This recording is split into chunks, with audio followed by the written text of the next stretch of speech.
Where's the liking thing? Where's the liking thing? No. Like with the thumb.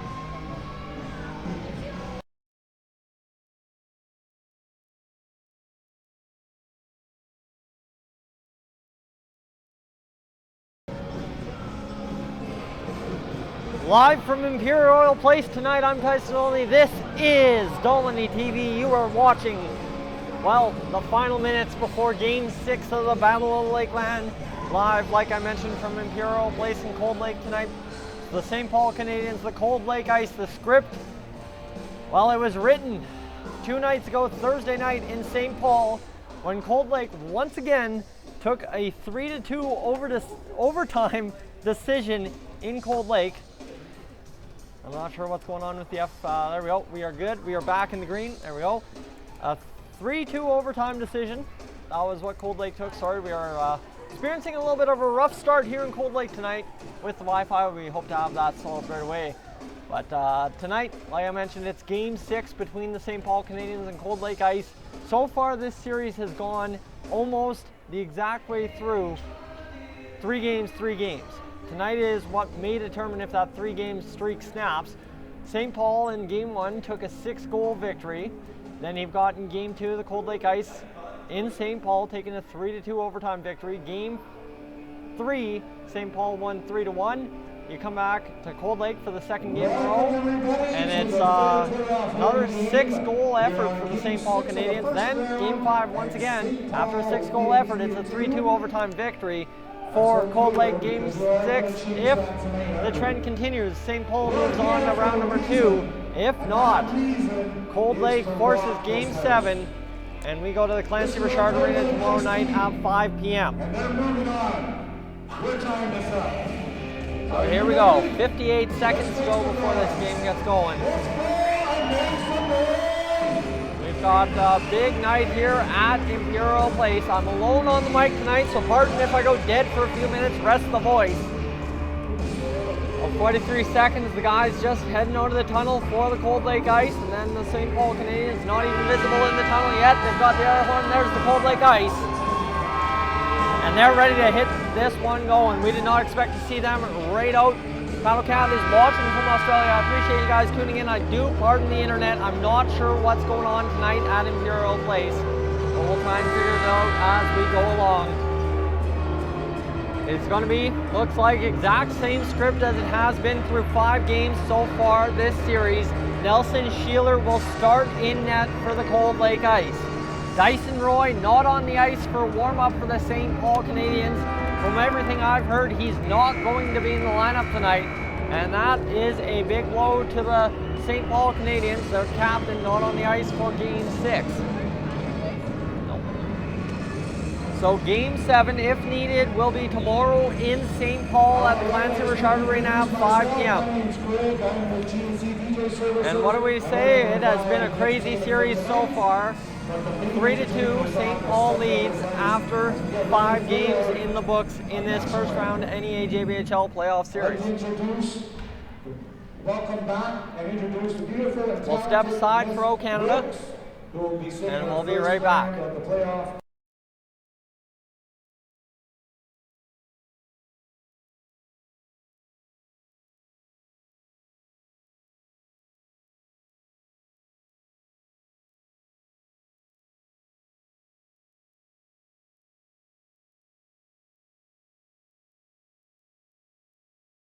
With glory hearts be sweet, ye rise the true dawn, strong and free. From far and wide, O Canada, we stand on guard for thee. God keep our land glorious and free. O Canada, we stand on guard for thee. O Canada, we stand on guard for thee. So with that, we get set to play hockey in Cold Lake tonight. 6 between the St. Paul Canadiens and the Cold Lake Ice. The Cold Lake Ice coming off of that huge victory. And hold on, what's going on here?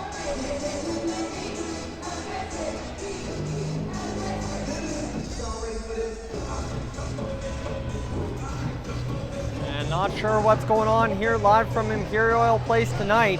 We're having all kinds of difficulties with the stream. Please pardon me.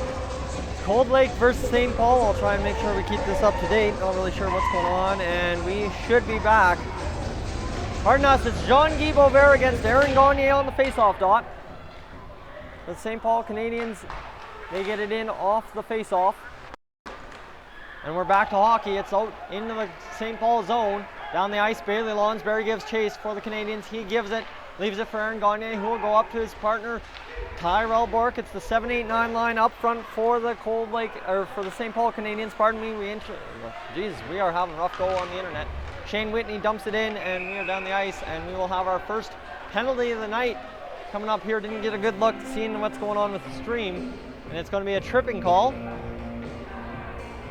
It looks like Ori Wood will head to the box for the St. Paul Canadiens.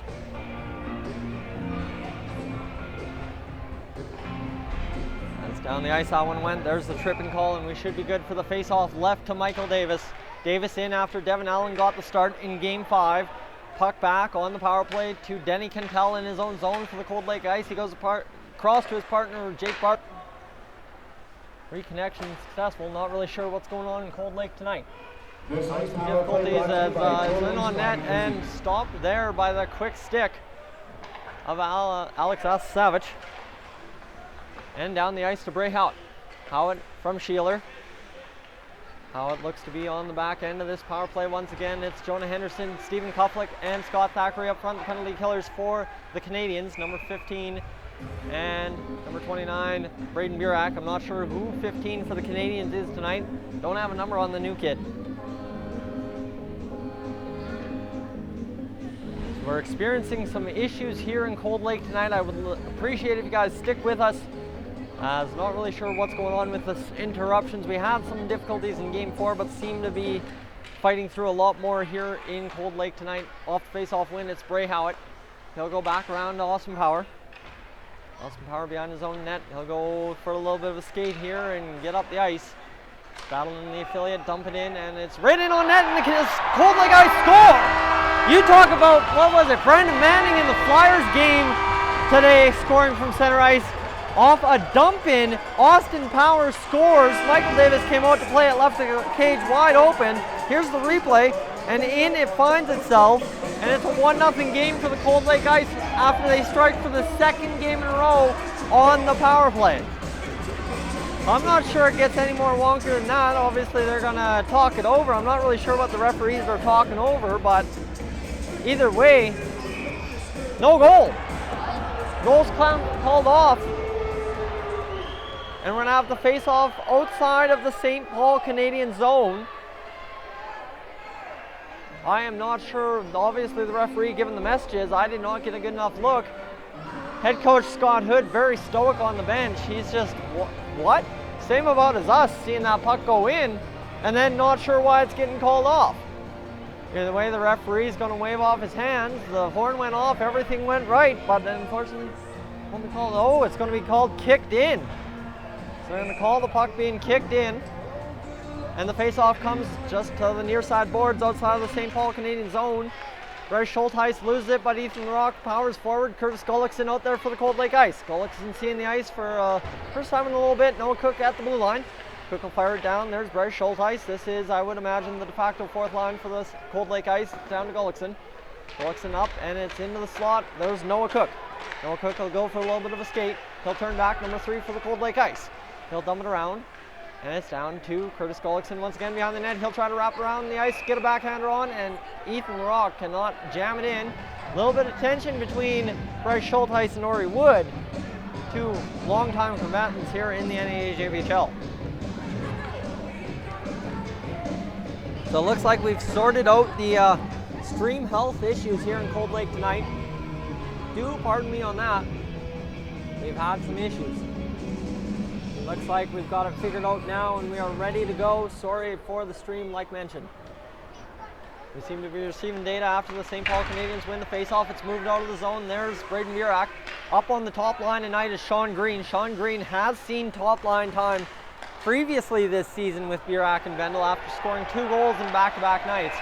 It'll be an interference penalty coming to Tanner Carr. He kept a good handle on Shane Whitney, but Carr will get the call for it. And the Cold Lake Ice, after scoring but having it called back, will head back to the power play with 17:04 to go in this first period. Carr, well, he knows he's getting the penalty for it, but in that instance, you're just hoping you do enough to make sure he doesn't score, and you take the penalty. That's just a de facto kind of backside of that kind of play. St. Paul Canadiens win the faceoff, fired immediately down. There's Sheeler behind his own net. Sheeler comes out to play it. It'll be left for Jake Bartman. Denny Cantel, also his D partner out there on this power play. So you've got the A unit up. Shane Whitney, Jean-Guy Beauvert, and Bray Howitt. A little bit of strength in front of the net. There's Jean-Guy going through the slot. He'll fire it across. Oh, Denny Cantel can't settle it on his stick. He had the back door one time ready. Cold Lake along the boards. Denny Cantel keeps it in. He'll fire the shot into the glove of Michael Davis. That's an easy stop. And we'll have a face-off to Davis's right with 16:30 to go. More importantly, a minute 28 in the Cold Lake power play. The penalty to Tanner Carr of the St. Paul Canadiens. So it's been that kind of night in Cold Lake already. We couldn't get the stream up and off the ground fast enough. And then you have a goal called off for the Cold Lake Ice, and we are ready for Game 6. We're about 4 minutes in at this point. We've seen enough action to say we're ready for it. Kufflick, Thackeray, and Henderson out there. Henderson turns around. He'll go over the power wrist the shot. Another easy glove save for Michael Davis. And you've got yourself a face-off to the left of Davis this time. So the Cold Lake Ice working the power play here. They've now had 2 power play goals called off in this series, believe it or not. St. Paul Canadiens doing an effective job so far penalty killing. Ori Wood almost gets blown up by Austin Power, but somehow gets it into the ice zone. Scott Thackeray turns it back now. It's 3-on-4. The Cold Lake Ice don't have that advantage. And Braden Burak takes a knee to Henderson. They kind of both collided awkwardly, and it will go back onto the ice stick. Donovan Bevo goes to his partner, Austin Power, who goes up along the boards. Burak forechecking on this penalty kill, but can't get it done. Across the ice, Bailey Lonsberry jumps up in the rush, and it's Ori Wood and Bailey Lonsberry driving to the net. Lonsberry misses the glove side. Thackeray goes right up over top of Nelson Sheeler, and the puck's back the other way down the ice. We'll have an icing against the Cold Lake Ice with 32 seconds to go in their power play. The penalty, of course, to number 20 of the St. Paul Canadiens, Tanner Carr. So they're going to call at, just getting word now, that goal that went into the net and didn't get counted for the Cold Lake Ice to start this game is a redirection off the ref. I've never heard of that. I guess, you know what, sometimes you gotta check everything in the rule book. Hanging back in the neutral zone is Nick Clausen on this penalty kill face-off in the offensive zone for the Canadiens. It's Austin Power with it after the face-off win by the Cold Lake Ice. He'll work it straight up, and there's Stephen Kufflick with room. He's got a skate in on net. Davis, the pad save, gets the paddle down, blocked the 5-hole. Kufflick shot it right into the pads. Out into the neutral, Tegan Pashnuk will turn in and battle. He gets taken down by the Canadiens forechecker, Asta Savage, and it's right on the stick of Henderson. Henderson and Feehan go 2-on-2 back the other way. Henderson shoots. Easy paddle save for Michael Davis, who gets a little bit of a love tap there from Zach Bendel for that save. Tanner Carr back out of the box. The Cold Lake Ice power play over. Nelson Sheeler, 14:55 to go in this first period, gets it back behind the net, and Tegan Pashnuk picks it up there. Pashnuk will go around. Noah Cook sees it go by him, and Buckta just tries to chip it out in the neutral. He'll get crack number 2. He gets it done. Now there's number 22 for the for St. Paul. I believe that is Devin Cardinal Jackson, if I'm not mistaken. Haven't seen the roster. Give me a second. You betcha. Devin Cardinal Jackson. I wanted to make sure I had the last names in the right order. He is stepping in for the first time this series. It's good to see him out there for the St. Paul Canadiens. It's chipped out in the neutral. There's Evan Feehan. Feehan will get it down, and Jean-Guy Beauvert will go after the puck. Bovair loses it to Bailey Lonsberry, who flips it up into, well, tried to get it in neutral, but cut off there by Denny Quintal. Puck goes out of play on the dump in. We got 14:03 to go in what is a scoreless game after a redirection off the ref. Jester takes 50-50 is right now sitting at 1170. You need a ticket to win, and you can get your ticket at either one of our other sellers that are going around or at the merchant table. So the face-off, everybody drew in right close, trying to scramble it up. The Cold Lake Ice win it clean. Cole Greenwood will fire it down, and it's back behind Michael Davis. Davis has been sharp already. He's had 2 nice chances against him, and he has stonewalled both times. Down the ice, it's right on Nelson Sheeler, and Sheeler will play it across to Ethan Larocque. Larocque will, he'll wait it out. I thought he was going to one-touch that right away, but he'll carry it up into the neutral instead. Now it's across to Denny Quintal. He's got a little bit of room to skate. He'll dump it in, and it's back behind the Canadiens net now. Ethan Larocque there, plays it back, it's in front. Shot on net for Gullickson. Gullickson can't jam it over top of the shoulder of Michael Davis. Puck in, it'll be kept close to the line, but Ethan Larocque has to be content to dump it in. So we'll change it up, and there go Shane Whitney, John Guy Bovair, and Bray Howitt for the Cold Lake Ice. Denny Quintal behind his own net, chips it up to Bray Howitt. He'll go back to Austin Power. Cold Lake Ice have spent a lot of time in the St. Paul Canadiens zone to start this game, but that is also aided by 2 power plays early on. 4 minutes of power play time in the first 7 and change of this first period. Shot on net for the Cold Lake Ice. Puck comes free. Scramble in front. 2 men down. Puck still alive. Finds the front of the net, and Michael Davis will finally cover it. Now a little bit of a pushing and shoving there. Shane Whitney taking the exception. There's a couple bigger guys out there. He may want to be careful. Shane Whitney likes to mess it up out there, but that decor looks a lot bigger than him on that bust up. So we remain scoreless, 0-0. 12:42 to go in this first period. Game 6, St. Paul leads the series 3-2. You ought to think, like head coach Scott Hood was telling me in the pregame tonight, there is nothing to lose but everything to gain by going back to Game 7 in St. Paul tomorrow night at 5 p.m. if the Ice win. Hard hit there on Bray Howitt. It'll be chipped, and Bailey Lonsberry can't keep it in. Back to Cardinal Jackson. Jackson will go across to Lonsberry, and the St. Paul Canadiens look to set up what might be 1 or 2 of their first attacks this game, and instead it's going to be an icing. I'd like to thank you for joining us here on Dolynny TV for the Battle of Lakeland, the first round NEAJBHL playoff series between the Cold Lake Ice and St. Paul Canadiens. Like I mentioned just seconds ago, it's Game 6. Everything on the line for one team trying to close it out. Game 7 looms large tomorrow at 5 p.m. if the Cold Lake Ice can win. St. Paul, without their captain Dyson Roy, they win the face-off. It's Alex Savage, Braden Burak, and Zach Bendel out there.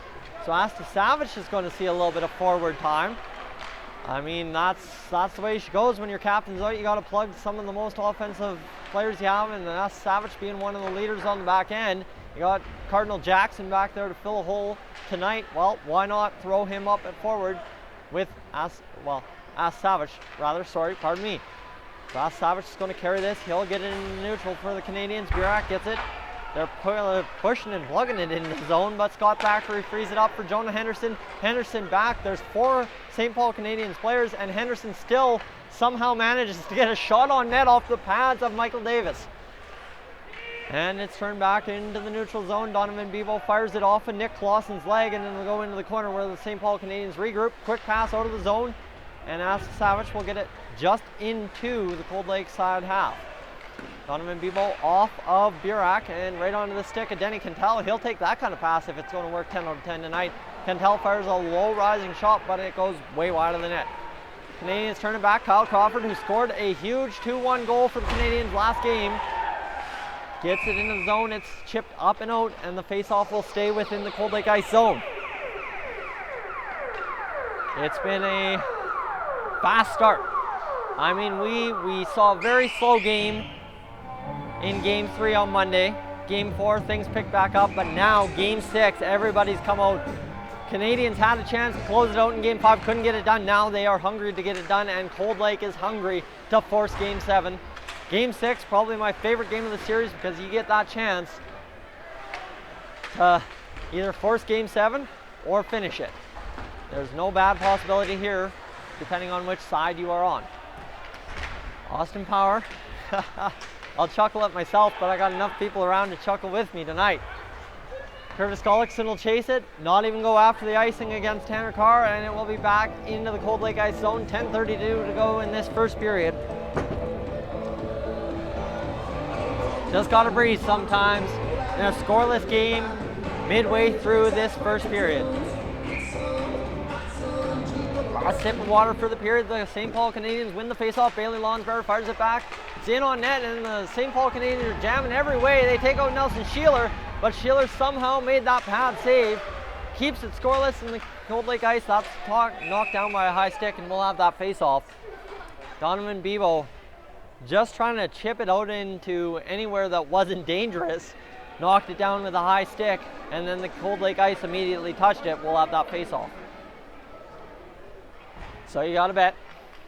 Cold Lake ice looking to get this puck out of the zone on this faceoff. It's the 7-8-9 line out for St. Paul Canadiens. Aaron Gagne, he has surprised me about 3 times this playoff series with that exact shot. He loves to just, you know what, I'm going to get that right on net. And it's been effective 3 times, like I said, in this series.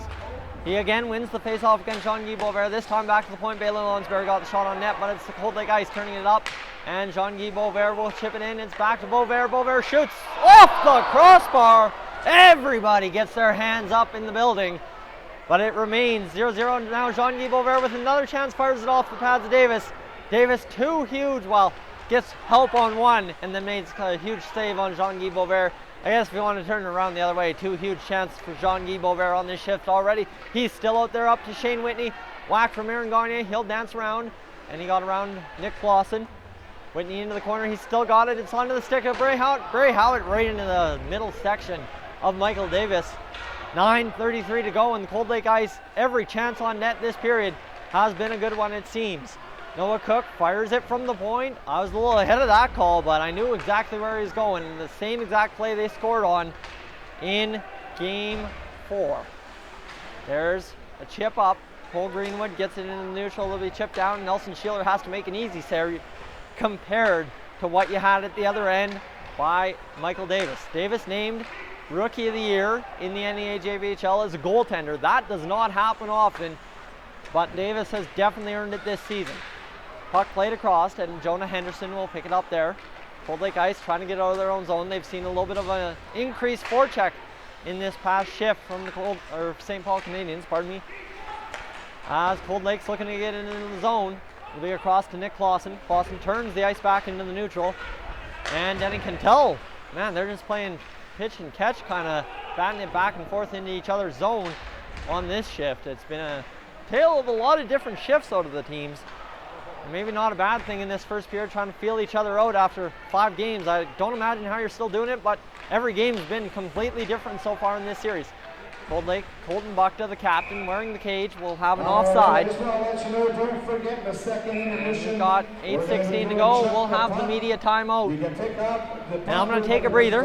I'm out of water, so I want to conserve the voice as long as I can. Both benches come together for a little bit. They're talking over the loudspeakers about the Chuck-a-Puck contest in the second period. One of the keystone markers of a Cold Lake Ice Junior B game here at Imperial Place, the Chuck-a-Puck contest. You want to hear kids screaming, get them screaming. Okay. Here we go. Oh yeah, it's on, Mason, be careful. All right, we'll be right back. I'm going to take a breather, just talk to the camera first and quickly.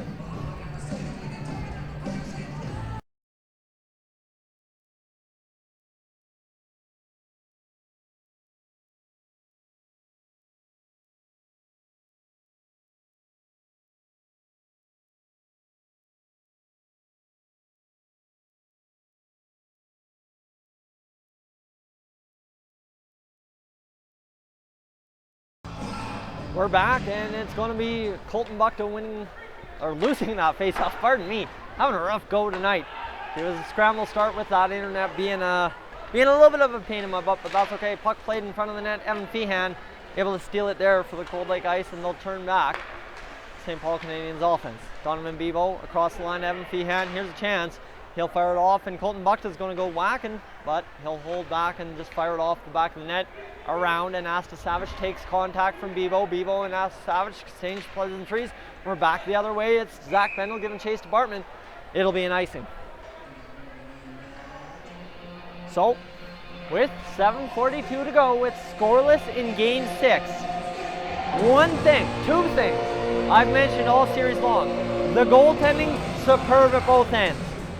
No matter how many times Nelson Schiller gets shelled 6-2, you know he'll bounce back. And the other end, this is going to be tight all the way to the finish line. And that's what we've seen in this first 13 minutes of play. Both teams throwing some hits. Curtis Gullickson out there, and Tegan Pashnook with Bryce Schulteis, Ethan Rock, and Noah Cook up front for the St. Paul Canadiens. It's, well, Asta Savage, Bendel, and Burak. There's Ethan the Rock, pardon me. Ethan and Evan will get me tied up once in a while. Ethan the Rock trying to carry it in. He'll get it to Gullickson. Gullickson chips it in after the Rock dumped Burak. And Bailey Lonsberry back behind the St. Paul Canadiens net. Asta Savage works it out. He's playing a little bit of forward tonight. And he'll get past Noah Cook, pressuring down Nelson Schiller. He's going to cut it off, but see it go by him, and Ethan Rock able to once again chip it down the ice. That's Tyrell Bork, the 7-8-9 line, getting out there for the St. Paul Canadiens. Zach Bendel staying out for the meantime. He'll see the puck go by him and go off for a change. Cole Greenwood battles past Tyrell Bork, and Shane Whitney picks up the puck. Greenwood's now trapped in the zone. One man back for the Cold Lake Ice, but it's Bray Howitt who comes out of the offensive zone and picks it up in neutral. Howitt and Wood battling. Ori Wood, last game here, had 2 goals, 2 bar down snipes pretty much. One was top cheddar, mind you, but pretty much the same exact play he scored on bar down in 30 seconds previous.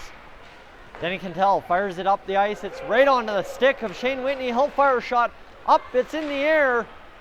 And Jean-Guy Boisvert can't capitalize. Bray Howitt throws his weight on Bailey Lonsberry again. And we're into the neutral.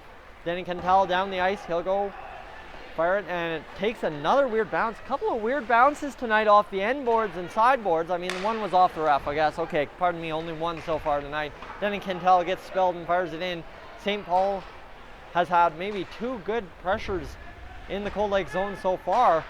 And they're looking there. Cold Lake once again rings the post. Michael Davis gets 2 this period. Once, twice, how about maybe a third time? A chance in front. Jean-Guy Boisvert can't stop it. In front. Scott Zachary scores! The building erupts. It's 1-0 this time for the Cold Lake Ice. And hard work gets rewarded. Scott Thackeray gets the goal for the Ice. And they lead 1-0 for the first time at home.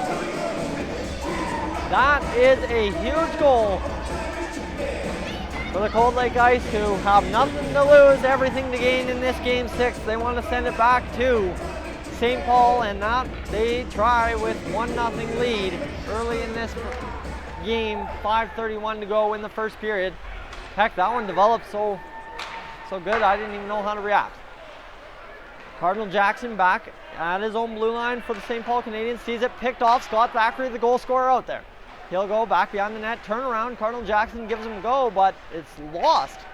And the Canadiens pick it up. Clausen will fire it up. Sean Green. Clausen, who battled an illness early in this series, now seems to have his game about him. He played a few games a little bit getting short shifted, but now he seems to be back at full strength. This one fired up over top of the net. And Higgins Pashnook takes his man. Turned over. Shot on goal!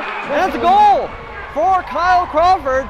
That one develops just a second off the stick of Noah Cook. Everybody getting the goal announcement from the Thackeray goal. And how about this? Kyle Crawford couldn't buy one in 4 games this series. Now he's got goals in back-to-back. And we are tied 1-1. And everything just died here in Cold Lake. A very odd moment. Maybe I should update the scores. Pardon me, he's kind of sleeping standing up tonight. 1-1 between the St. Paul Canadiens and Cold Lake Ice. Geez, it's been a rough go. Shot on Nelson Sheeler. He'll get it. Colton Buckden up to Evan Feehan. Feehan sees it turned back off the back of the net, and it will be Denny Cantel firing it across to Cole Greenwood. Well, it looked like a promising start for the Cold Lake Ice, now even at 1-1 between them and the Canadiens. Donovan Bebo up to Braden Burak. Burak will go down to Ash Savage, who dances Cantel. He'll go around behind the net. Feed in front, blocked there by Cole Greenwood. Ori Wood gets double crunched, and it's onto the stick of Zach Bendel, who will drive to the net. He'll try to tuck it short side. Nelson Sheeler the save. Denny Cantel will go up to Evan Feehan. Feehan across to Bebo, who lost it in the sticks. And Crawford gets the goal unassisted at 4:48. We're tied 1-1. Evan Feehan in the neutral zone. Goes up to Bukta. Bukta and Feehan and Bevo looked very dangerous in Game 5. They got rewarded. They got that goal that opened the scoring for the Ice in Game 5. Feehan half clap from the side. And Davis, man, the St. Paul goaltenders, if I can say one thing in this series, have had a hard time handling shots from Evan Feehan for some reason. He's half clapped one for an OT winner. He's had a couple of good chances. One half clapper last game fooled Devin Allen. Not a goal, but still fooled him. And this one fooled Michael Davis a little bit. This one tipped on net. Oh, Bryce Schultheis almost directed that far side in off the post, but it goes by. And Jared Mallow will pick it up there for the St. Paul Canadiens. He gets dumped from behind, and that's probably going to be a trip to Curtis Gullickson. And they're going to call it. There goes the cut of the legs, and it is a tripping minor to Curtis Gullickson. The St. Paul Canadiens will go to the power play with 3:33 to go in this first period. It's a 1-1 game. That seems odd to say after how long it was 0-0, but now 1-1 between the Cold Lake Ice and St. Paul Canadiens here at Imperial Place. Game 6, St. Paul leads the series 3-2, trying to close it out and avoid going home to the Clancy Richard Arena tomorrow at 5 p.m. Cold Lake, of course, would love to go back to the Clancy tomorrow at 5 p.m. Cole Greenwood taken into the boards by Ori Wood. By Schultheis battling him there. Ori Wood across, chips it. Ash Savage can't settle it down. And it's along the near side wall. Bendel there. He'll pay pitch and catch. Ash Savage shoots right into the glove of Nelson Sheeler. 3:15 to go, a minute 43 left in this power play for the St. Paul Canadiens. They get a little bit of zone time finally with this power play. And we've got a face-off to Sheeler's right. The 4-ref system, I was talking to a couple of the refs who have refed this series, and they love the 4-ref system. Keeps things a little bit more toned down, and when things get out of control, it's a little bit more to manage, right? More men out there to manage the rough stuff. It makes the night go by a little bit quicker. Braden Burak up into the offensive zone here on the St. Paul Canadiens power play. He's just slowing the pace of play down, and Keegan Pashnik has no answer for it. Up to Ori Wood. Ori Wood will go to Bendel. Now he's got Asta Savage. Yeah, they're going to play pitch and catch. Oh yeah, you better believe it. Here's Zach Bendel. Here with the shot, looking for the tip from Wood. Missed it. It's out of the zone into the neutral ice, and the St. Paul Canadiens power play turns back, trying to reload. In on to the zone. There's Ash Savage. Ash Savage will flip it again to Bendel. Bendel has to give chase against Keegan Pashnik. Pashnik not able to get it out. And it will be on the stick of Beauvert, who chips it out, and Beauvert's got to skate if he can get past Lonsberry. Turn back, Thackeray was offside, so he's content to chip it in. On Davis was Beauvert. Bailey Lonsberry behind his own net. He's going to start the rush himself. It's up, and it's up to Jared Mallow. Mallow works it in. Mallow's seeing a little bit of power play time with 33 seconds to go. And it's Cardinal Jackson working back. Cardinal Jackson up the ice, and Denny Cantel will fire it in off the boards and bounces almost right back to the St. Paul Canadiens blue line. Hard shot there. Canadiens turn back all the way from behind their own net. Tyrell Bork, he'll carry it up. Actually, pardon me, that's Aaron Gagne who gets absolutely leveled. Bork's on the other one. This one up and back into the Canadian zone. So you see the Cold Lake Ice able to kill off this penalty to Curtis Gullickson, who goes, well, he's going to have to join the play. He was hoping to go straight to the bench. Shot fired in, stopped there, and fired on by the affiliate. Tyrell Bork over, hits the mask of Nelson Sheeler, who immediately takes the mask off because the strap came loose. So Nelson Sheeler, wise play there to take the mask off as soon as the ref was looking at him so he could take the whistle. 1:18 to go in this first period, a little bit of eye of the tiger to finish off what could be an exciting first period. Shall someone score to give a lead going into this second period here at Imperial Place for Game 6. The face-off comes to the right of Sheeler, who thinks he's got his max fix. We'll find out if it comes off in the middle of play once again. Aaron Gagne will line up against Colton Buckner. Gagne on his backhand. Wins it clean back to Savage, who pumps in the shot wide of Sheeler. Tyrell Bork tries something. Doesn't work. Now it's at the side of the net. Bork still with the puck. Bork will go up to the blue line. He'll get taken out and control the puck. Donovan Bebo sees it go onto the stick of Nick Clausen. That's chipped back and out of play. 1 minute to go in this first period. There we go. We've got an advertisement popping up. It's good. It's good. And let's go for another face-off to the left of Sheeler. Bailey Lonsberry skating in a little bit too late. And there's a jam shot, and it's goal for the St. Paul Canadiens from the blue line.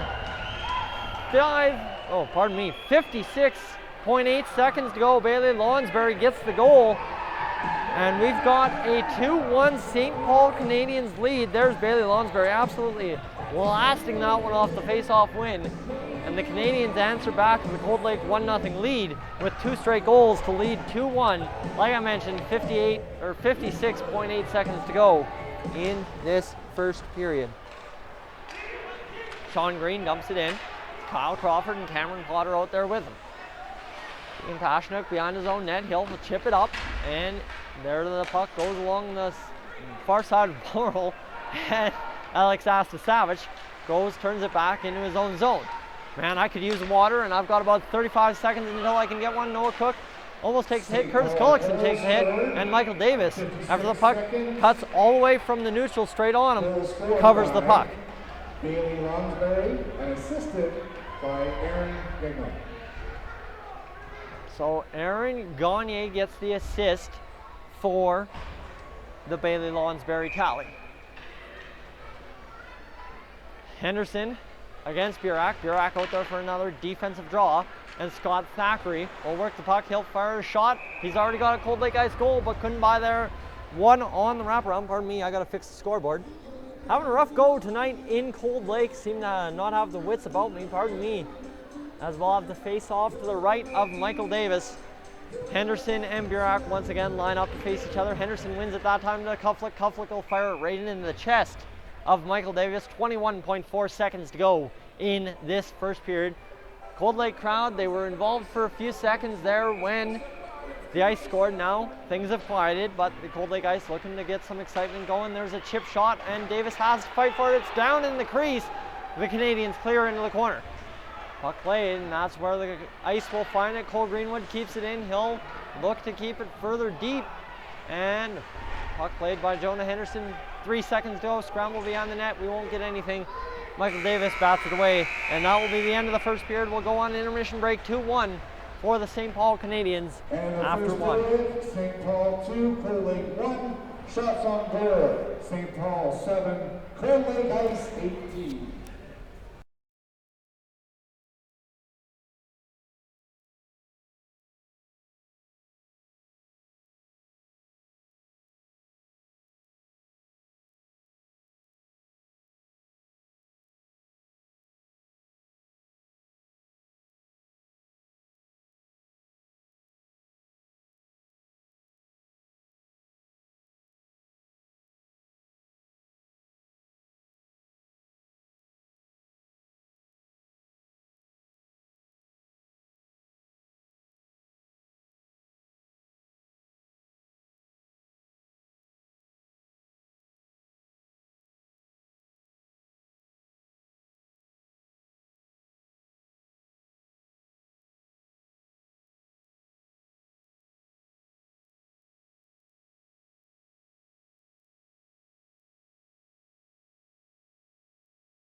We're back at Imperial Place in Cold Lake, about 5 minutes to go before this second period gets underway. It's 2-1 for the St. Paul Canadiens. Now joined alongside, well, one member of the Cold Lake Ice, one former member, now a member of the Wetaskiwin Icemen, Dolynny Superno.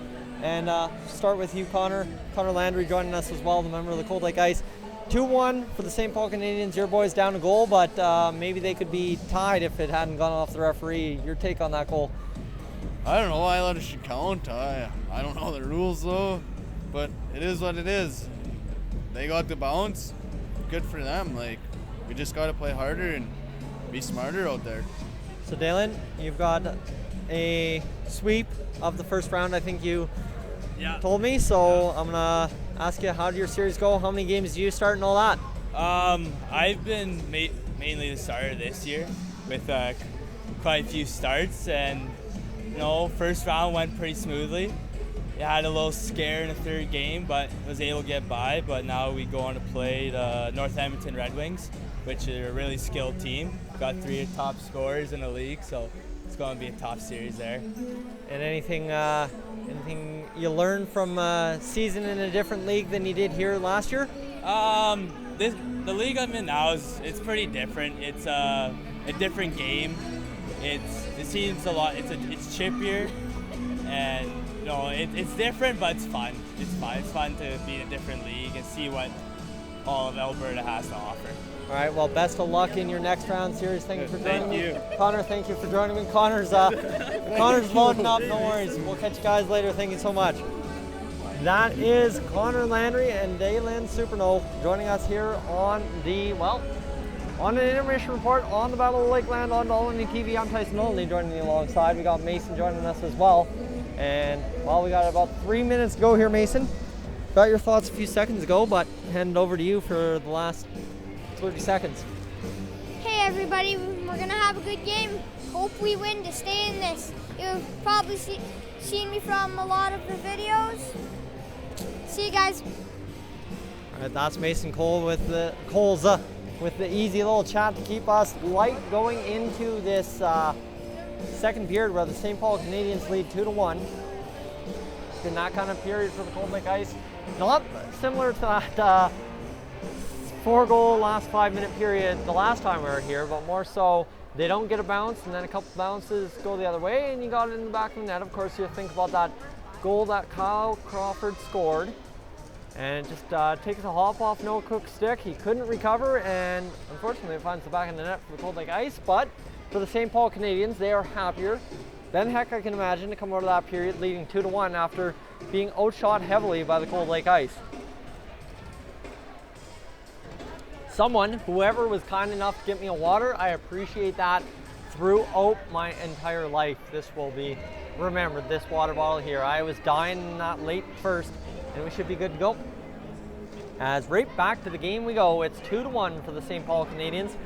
We're trying to make sure things go well. Of course, it's a different task here in Cold Lake than it is in St. Paul with the way the rink is set up and the zooms kind of get all turned around when you have a different rink to play with, right? So we'll get the St. Paul Canadiens coming out this period, I think.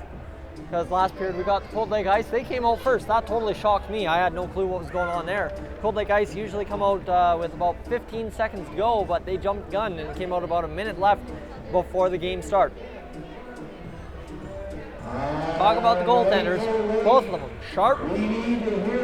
Can't fault Nelson Sheeler on 2 goals. Can't fault Michael Davis on 1 goal. And that's Ted Grayling chipping in, asking about the senior Pontiacs. Wish I had an update there. And all right, here's the Canadiens and the ice. We are set for period number 2 of Game 6.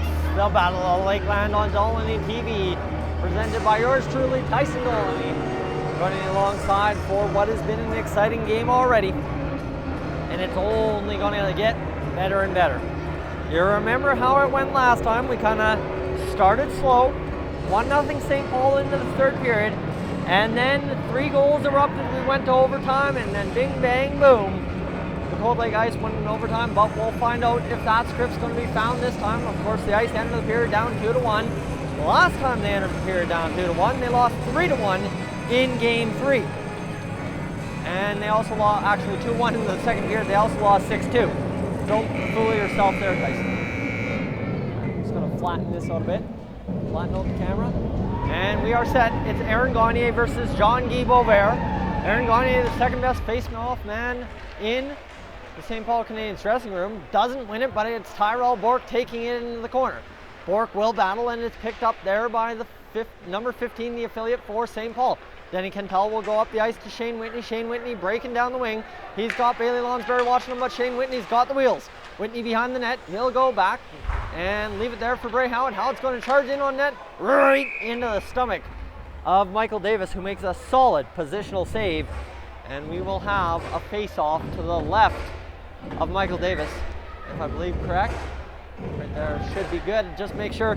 We've been almost fooled once tonight on that Bailey Lonsberry point shot that just found the back of the net. So you got to think we're going to have a fun game with the face-offs. Aaron Gagner is also taking a shot on net off the face-off. So the St. Paul Canadiens have been bouncing right off the face-offs. Here's Zach Bendel off the face-off, taking it right up the ice. Horry Wood fires it on net. Nelson Sheeler juggles it, but makes the save. And we have 19:26 to go in this first period, 2-1, or second period, pardon me, 2-1 for the St. Paul Canadiens. If you're joining in for this second period, and you know someone who's saying, I wonder where I can watch that Game 6 Battle of Lakeland. Well, you can watch it right here on Dolynny TV. All you have to do is copy the URL, paste it to your Facebook page, and tell your friends to watch, and they'll be able to watch alongside you. Of course, reminder, the chat is open. If you have a YouTube account, you can chime along and cheer on your favorite team in this series. There's an easy save for Nelson Sheeler. Not easy by the eye, but easy that he was in the right position at the right time, and Braden Burek shot it right into him. So the face-off comes to the right of Nelson Sheeler. Karak, Bendel, and Horry Wood. They'll set up in that one-timer position that they so often do on the left side, the St. Paul Canadiens did. We'll try and get zoom in here. There we go. We are off to the races are the Cold Lake ice. Bevo fires the shot, and Bukta cannot get the rebound. It's back to Austin Power. Power fires a shot way wide of the net. Bukta around behind. He'll go up, and it's chipped in on net and battled out by the Canadiens. Back to Bartman. Bartman wrists it, looking for the tip. Bevo trying to get it on net. Into the corner, and Bukta will once again play it Feehan. This line looked dangerous all last game, and now they're starting to heat up on this shift. Here is Horry Wood. He will not be able to get it out. Jake Bartman keeps it in. He'll be battled off, and it's up to Zach Bendel, who's got Power caught a little bit flat-footed. Bendel chips in. He'll go across right onto the stick of Bevo. The chance is broken up. Puck turned around. It's up to Bevo, and he'll get it out. There is Devin Cardinal Jackson, the new addition to the St. Paul Canadiens lineup tonight. And this will go around to Cardinal Jackson, who's going to jump up in the rush. He'll carry it in on Sheeler, chip it off the side of the net. It hits Sheeler maybe in the shoulder mask area, and it's right on the near side boards. Alex Savage fires it in right behind the net. Not meant to have that as a shot on net. It missed wide. Puck back down to Michael Davis. Davis able to stop it there. He'll fight around, and the puck will come right along the boards. Stephen Kuflick, who bats it back. It's back to Cardinal Jackson. Cardinal Jackson waits, gets it up to Kyle Crawford, who chipped it across to Sean Green, and it's into the Cold Lake Ice zone. Cold Lake Ice get it back out quickly down the ice. It touches Savage's stick, who looks to be on the back end once again for the Canadiens this period. Cameron Potter has it hit his skate. Noah Cook interferes perfectly with Sean Green, and he'll take the puck beyond his own net. Of course, if you watch earlier in this first period, or in the first period, this is the second period, pardon me. A chance here, pardon me, we'll put that on hold. Jonah Henderson on net, gets taken down, and the referee arm up. Stephen Kuflick throwing a hit, and we will see if the point is coming to center ice. Both referees arms up, and they're going to take Nicholas Clausen to the box. Jester pleads 50-50. And we're sitting right now at 22:85. 2 minutes for hooking the call against Nicholas Clausen.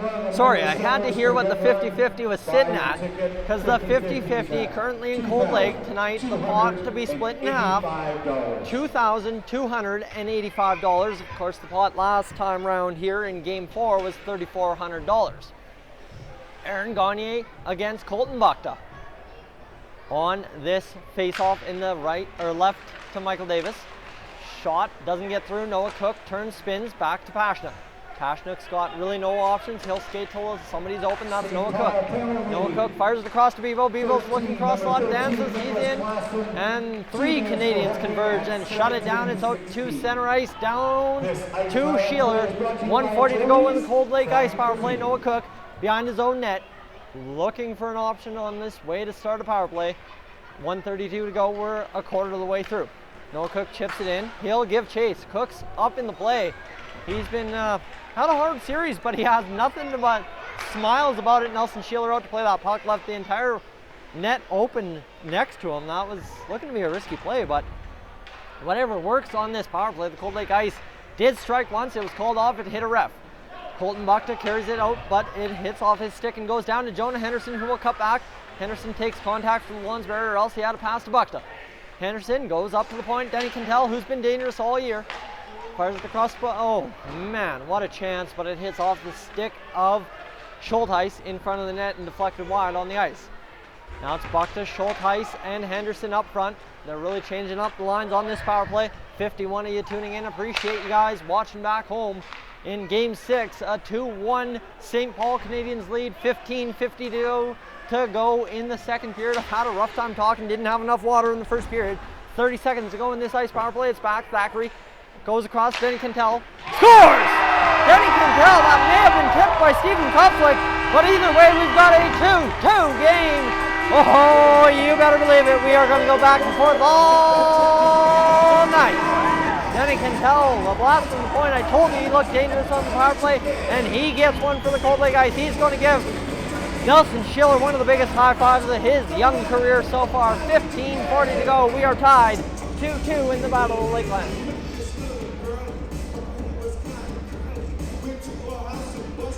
What a setup, and the Cold Lake Ice power play now officially has struck twice in 2 games. They set it all series in the dressing room until they got one in Game 5. We get one. We may shift the balance of power in this series, and they now get another in Game 6. A blast on from Bartman on Davis. We're back behind the St. Paul Canadiens net. It's Alex Savage chipping it up to Tanner Carr. Carr now seeing some forward time with Cameron Potter and Sean Green. So head coach Joe Young keeping a rotation of everybody going up front, going back. Who knows what's really going on in the lines without Dyson Roy in the lineup tonight. They do have an affiliate to replace him, number 15 out there. It's played across, and Tegan Pashnik goes down. He'll get away. That's Jake Bartman. Bartman carries it in. The Cold Lake Ice all of a sudden have their legs under them in this second period. Turned back by the St. Paul Canadiens. This is the affiliate, number 15 for St. Paul, going down the ice. He's got Austin Power to beat. That's a tough task as he gets rubbed out along the end boards. Cold Lake turns it back. Shane Whitney will fire it up, and a nice diving tip by Bray Howard avoids icing. David Lonsberry in his own zone picks up the puck. He'll chip it along the near side of the boards. It's Cold Lake turning it back. Cole Greenwood with dump into the zone. Cardinal Jackson picks it up for the Canadiens. Bailey Lonsberry, all of a sudden, I feel like I've just engaged in this game. We're back tied 2-2. Denny Cantel with the marker for the Cold Lake Ice. Tyrell Burke can't play it against Cantel. Cantel has it go off the skate of the affiliate, number 15 for the St. Paul Canadiens. Cole Greenwood will give it, leave it for Ethan Rock. Ethan Rock is going to be able to carry it in. Curtis Gullickson, who took a penalty earlier in the first period, was not too pleased, and then came out of the box and broke up a chance. That puck fools the camera, but hey, what's going to happen when the puck's as high as the Jumbotron? And the Canadiens control. It's Tyrell Burke going down to a knee, losing his stick and being completely taken out of the play. And the St. Paul Canadiens keep it in at the blue line. Aaron Gagne, he'll fire it back around. Man, desperation time for both teams, it seems. And Nick Clausen out of the box after, well, the team Cold Lake Ice scoring on his penalty for a hook.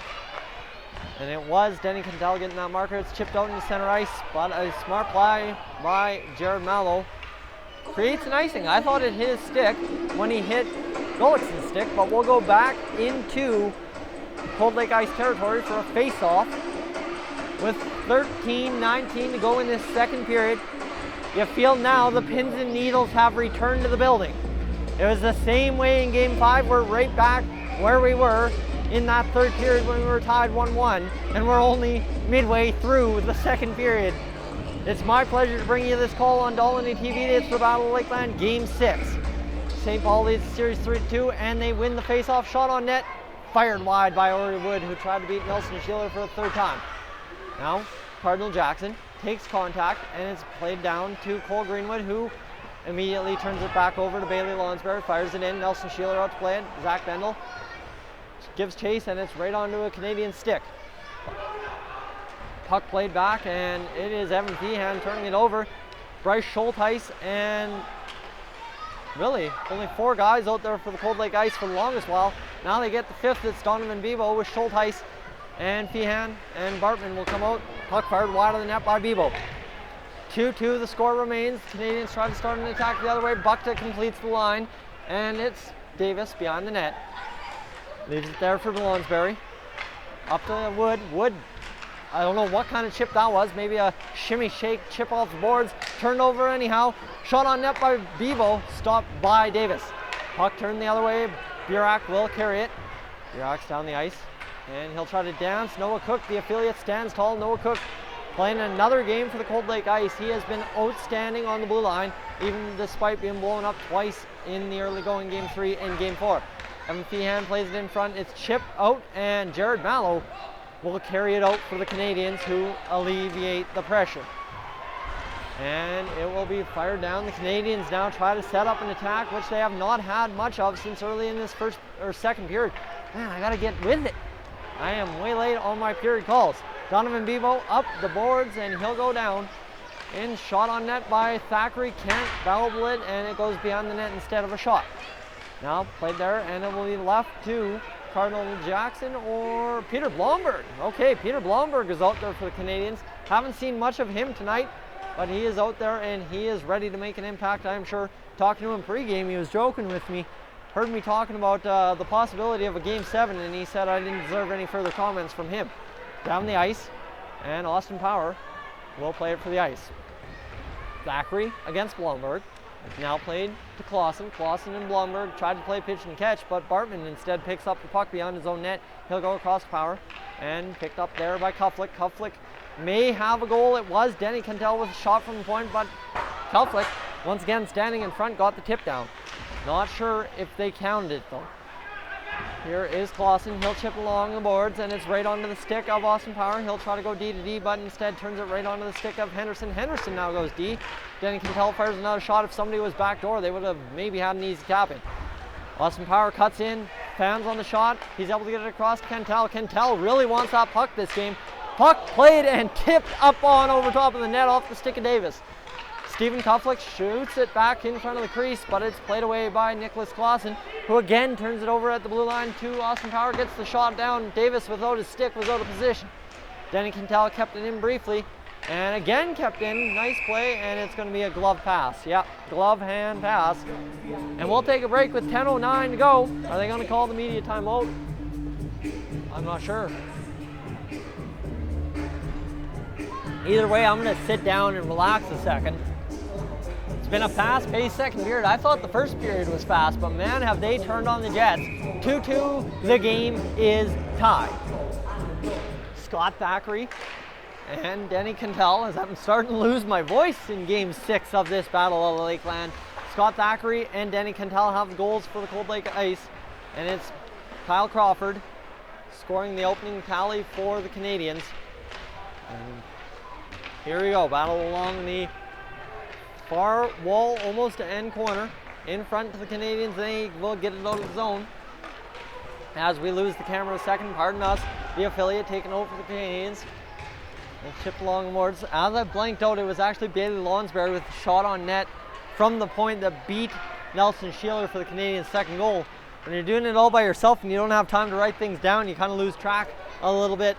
Shane Whitney plays it up, and it'll be played across to Bray Howard, who had it poked off his stick by Ass Savage, but either way, the Cold Lake Ice are back into the zone. They fire it up over top and out of play. Man, what a fast-paced period. I can't say that enough. We're at the media timeout. So the kids are making noise for the t-shirts. Kyle Moore fires it into no man's land, leaving the kids to battle it out for themselves. And another one will be chucked all the way into the tunnel. And Kyle will have a good laugh as everybody turns around. Can't believe it. You missed it on camera, but it's all good. We got it. 9:14 to go in this second period. And we'll have a chuckle. I'll have a sit down. Like I said, Lonsberry, Crawford, the goals for the Canadiens. Thackeray and Cantel for the ice. We sit 2-2, 9:14 to go. We're at the media timeout.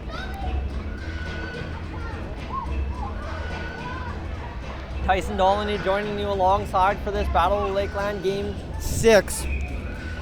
And it's been my pleasure to call it ever since Game 4.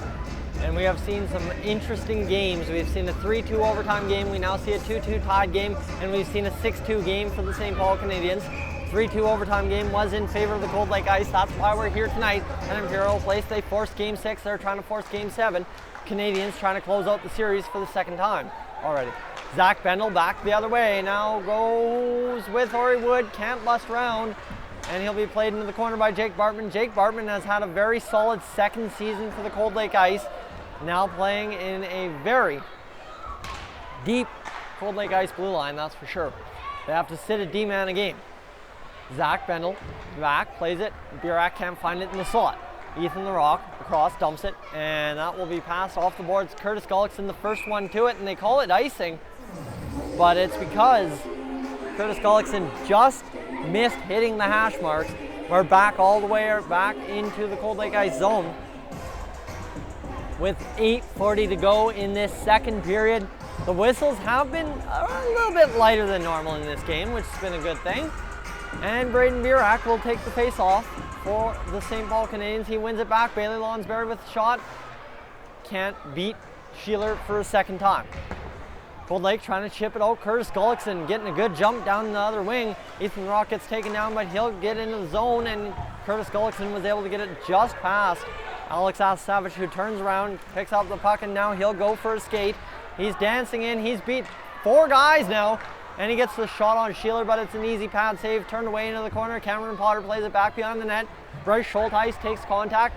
Both men go down, and it's along the near side wall where Colton Bucht is battling. Can't get it free from Zach Bendel. Bendel in the corner now. He'll chip it up to Burak. Burak's got Potter in front of the net. Potter, of course, if you haven't caught me talk about it enough times, Potter said, my game's going to change in the playoffs. I love to get into it physically in the playoffs, and he has done that. He's been a little bit of a spark plug every time they send him out there. Been a little bit quiet tonight, but that is as to be expected when it's Game 6. Maybe the nerves are a little bit higher than they have been all series. Fired down the net, it will be an icing, and Michael Davis will take a sip of water. So shall I. And you will see the Millville Sellers for the 50-50 draw. Look at that, it's sitting at 50-50 pot has reached over 2,500, almost to 2,600 here in Cold Lake tonight. They started it at $500, and it's been a good response so far. Shot on net, Nelson Sheeler with glove save. And, well, you know what? I said the whistles has gone away a little bit, and now all of a sudden they're back. That's okay. We'll have a massive line change for both teams. Sean Green out there with Tanner Carr and Peter Blomberg. Now what looks to be the full fourth line for the St. Paul Canadiens. Henderson lines up against him. Henderson will lose the face-off, but win it back. He kind of lost it for a second, but it sat in the face-off dot and then took it away. Devin Cardinal Jackson plays it up to Jared Mallow. Mallow got it out center, and it will be played in deep by Tegan Pashnuk off the glove of Davis, who saw it bounce the other way and had to let it go by. And Denny Cantel picks it up in the neutral for the Cold Lake Ice, who have had great pressure this game, and they look to keep it up here. Denny Cantel will turn back, dump it around, and it's onto the stick of Stephen Kuflick, who may or may not have a goal in this one. Played behind the net, Kuflick out in front, gets it in front, and scramble, and oh, that one might have been goalie interference. Henderson trying to get out of the way, hit Davis, who fell down in the crease. Either way, it missed the net, and the Canadiens try to get out of the zone once again. Cold Lake Ice keep the pressure up. Henderson battling.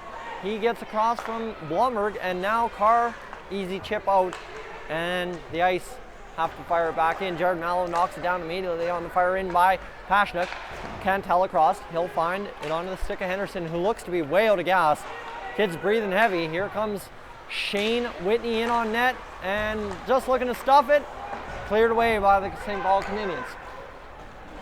Down into the Cold Lake Ice zone The Cold Lake Ice finally complete the line change. Shane Whitney, Jean-Guy Beauvert, and Bray Howard out there, the affiliate, Tyrell Bork, pardon me, and Aaron Gagne out there for the Canadiens.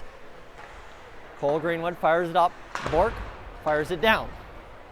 We'll try that again. As the affiliate, number 15 for the Canadiens, gives pressure.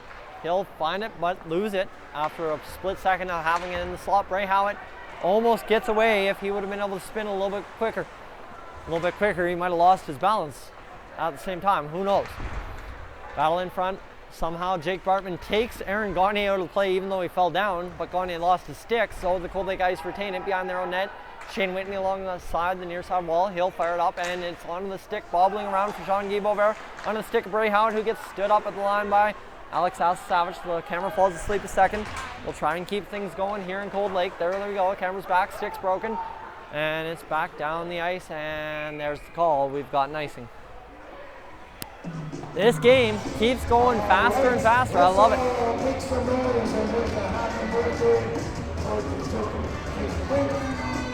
53 of you tuning in from home for Game 6.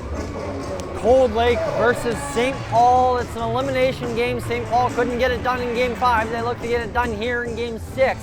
But it's tied 2-2 between the Ice and Canadiens. 5:11 to go in the second period. Face-off between Bukta and Gagne in the defensive zone for the Canadiens. There's a shot from the face-off by Fian. He has it blocked in front. Savage will chip it to the blue line. Noah Cook keeps it in. But the Canadiens once again give him a rough ride. Cook keeps it in again. Shot fired down. Bukta. Feehan, play a little pitch and catch behind the net, tried it again, didn't work. Canadiens trying to get it on the zone desperately. Here's onto the stick of Feehan. The Feehan Bukta line keeps looking dangerous. Bebo out there as well. Tyrell Bork loses it to Bukta. They keep the pressure up to the Cold Lake Ice. Bork takes out Bukta. Feehan able to control it. He'll be given a little bit of a rough go there by the affiliate, number 15 for the St. Paul Canadiens. Austin Power turns back in his own zone, dances, dodges, and Feehan gets another chance. It's onto the stick of Bukta, who will risk the shot onto Bebo's stick off a block. Noah Cook looks for an option. Cook will go down into the corner off the end boards. It's on the Feehan stick. Back to Cook. Cook's going to wrist it off the hands of Alex Savage. Now Austin Power claps it. Easy block in front, and Zach Bendel will be away the other way. Evan Feehan looks to have lost glove, lost a stick. Burak shoots it, and it's stopped by Sheeler. Now, battle along, and it looks like Bebo and Bendel really going to work in that corner.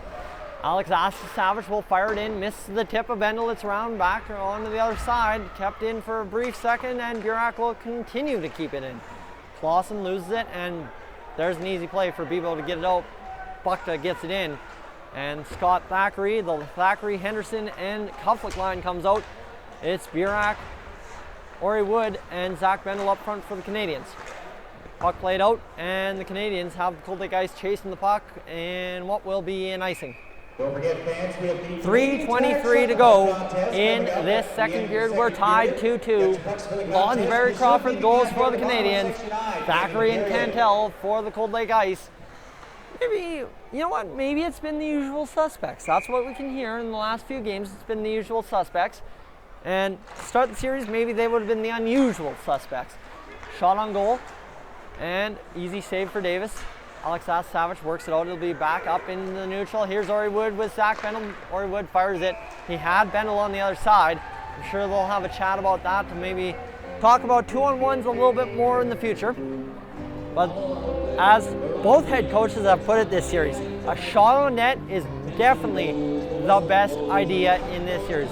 Both goalies, all four goalies, outstanding, and you just never know what it's going to take to beat them. Sometimes when they're not expecting that shot, obviously in hockey that's what you want to do. Make sure the goalie's not expecting it, throw it on net, it goes in, hey, you've got a lead.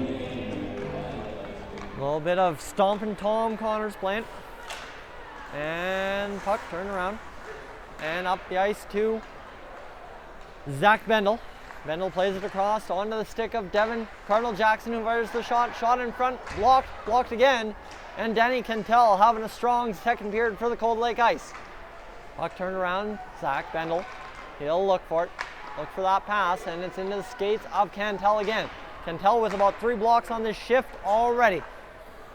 Shot, and Burak behind the net.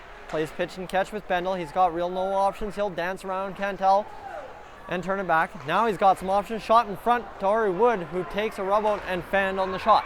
2:26 to go in this second period. The Cold Lake Ice back the other way.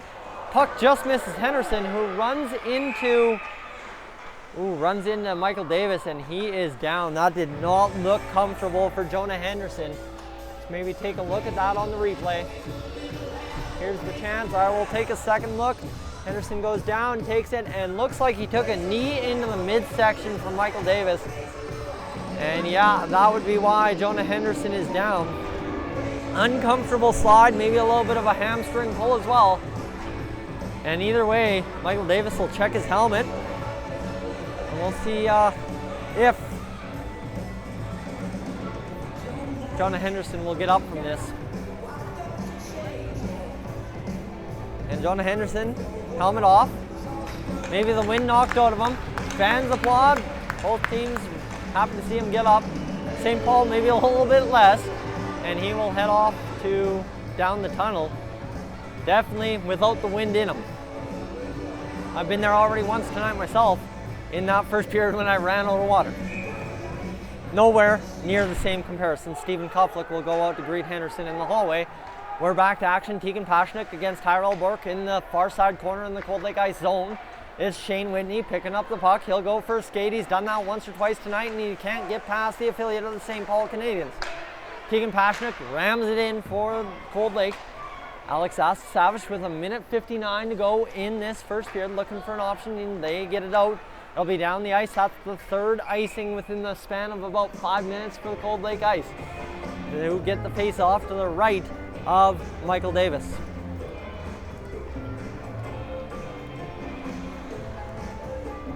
Folks, if you can believe this game, then you're better than me. 2-2 with 1:51 to go in the second period. Game 6. One team trying to stay alive, the other trying to close it out. And we've already seen how that script went once in this elimination scenario. That's a takeout by Tegan Pashnik. Shot at the side of the net. It's a scramble. Nobody really clear on who has it. It's played along the boards. Tegan Pashnik at the blue line recovers after taking a little bit of a scrum in the far side Canadiens corner. It is Jean-Guy Beauvert now giving chase. The affiliate, number 15 for the Canadiens, gets it around the boards. Tyrell Bork tries to jam it, but the stick of Bray Howard keeps it in. Canadiens have struggled against the Cold Lake Ice forecheck, which has been way better than we have seen all series long. Austin Power fires the shot. It's in. It's tipped in front and fired on the stick of a Canadian, and the affiliate has it. He'll chip it up from the net. I wish I knew who the affiliate was. I will get that for the third period. Mark my words. Puck played up. Shane Whitney misses it, and we will have an icing. 58 seconds. 9/10 of the second left. 2-2 between the Ice and Canadiens. We've hit an all-time high on this live stream so far. 63 of you guys viewing from home, from work, from wherever you're tuning in. Thank you from all of us here on this live stream on Dolynny TV. It's the Battle of Lakeland, Game 6, 3-2. St. Paul leads the series, and 2-2 tie in this game. Jared Mallow off the face-off. He'll fire around. And Braden Burak gives chase there. Want to make sure we're not missing anything. Jeff, all right. It's not an affiliate. It's Wozniak. All right. So pardon me, I should know my numbers for the Canadiens. It's Brandon Wozniak for the St. Paul Canadiens, who is now wearing a cage. Obviously, probably a few stitches up there. I did see Wozniak after the last game he played, and he did look a little bit rough. So that's on me. I should know my numbers. He's there waving away. Yeah. And get ready to do the chuck-a-puck. You can see in the corner of the screen off the back of the face-off, there are a lot of kids gathered for the chuck-a-puck contest, but we got 38 seconds to go in this first period yet, or second period yet. Chance in front for Buckta, stopped by Davis, who will jam into his glove. Davis didn't actually have that initially covered, but gets the glove down, and Buckta just helps him in.